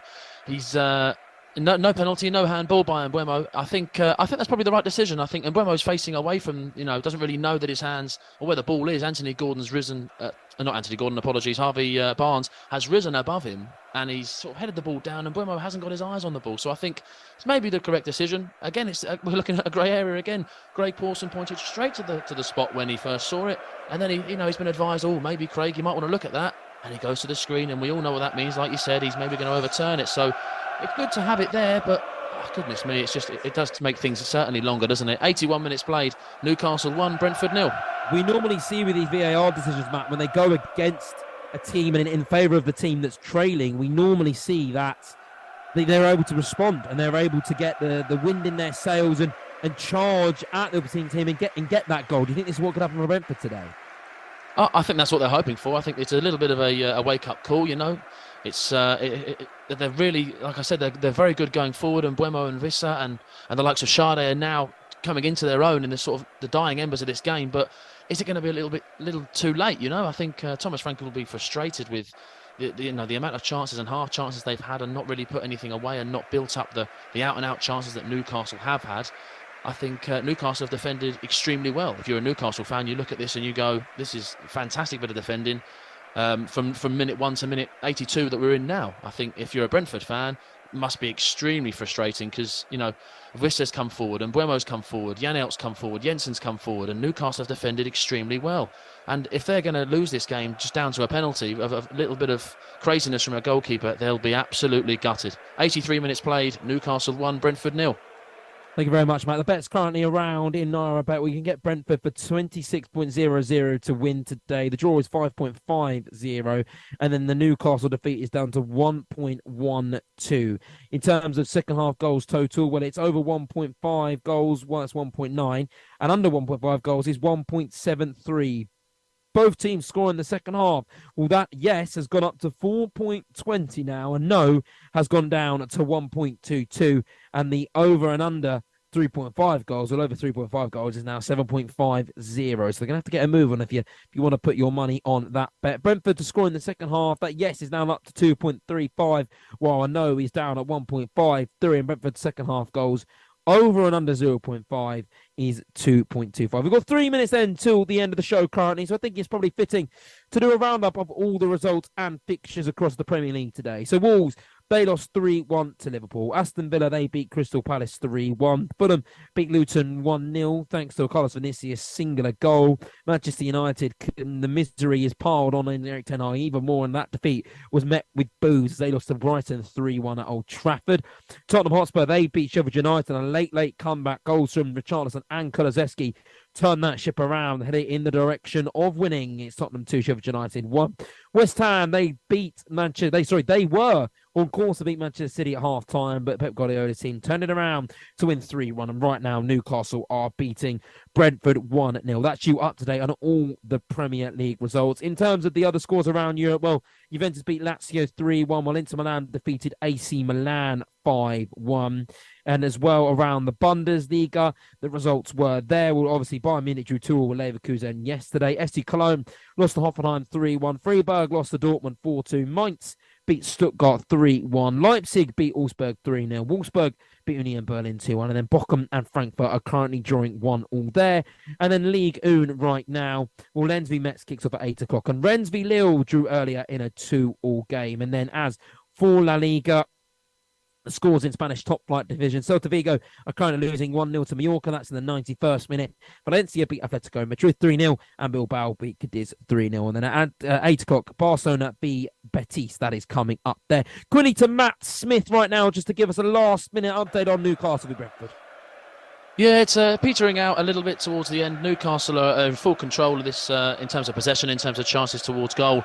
Just as you come to me, Trippier's just lining up for a free kick, and if this one goes in, it'll be game over. But Newcastle have had more possession, more chances at goal. Brentford have resulted in going into the counter-attack sort of mind. Thomas Frank will be begging for his players to give it one last go. But we're 86 minutes played. It's Newcastle 1, Brentford 0. Looks like it could stay that way.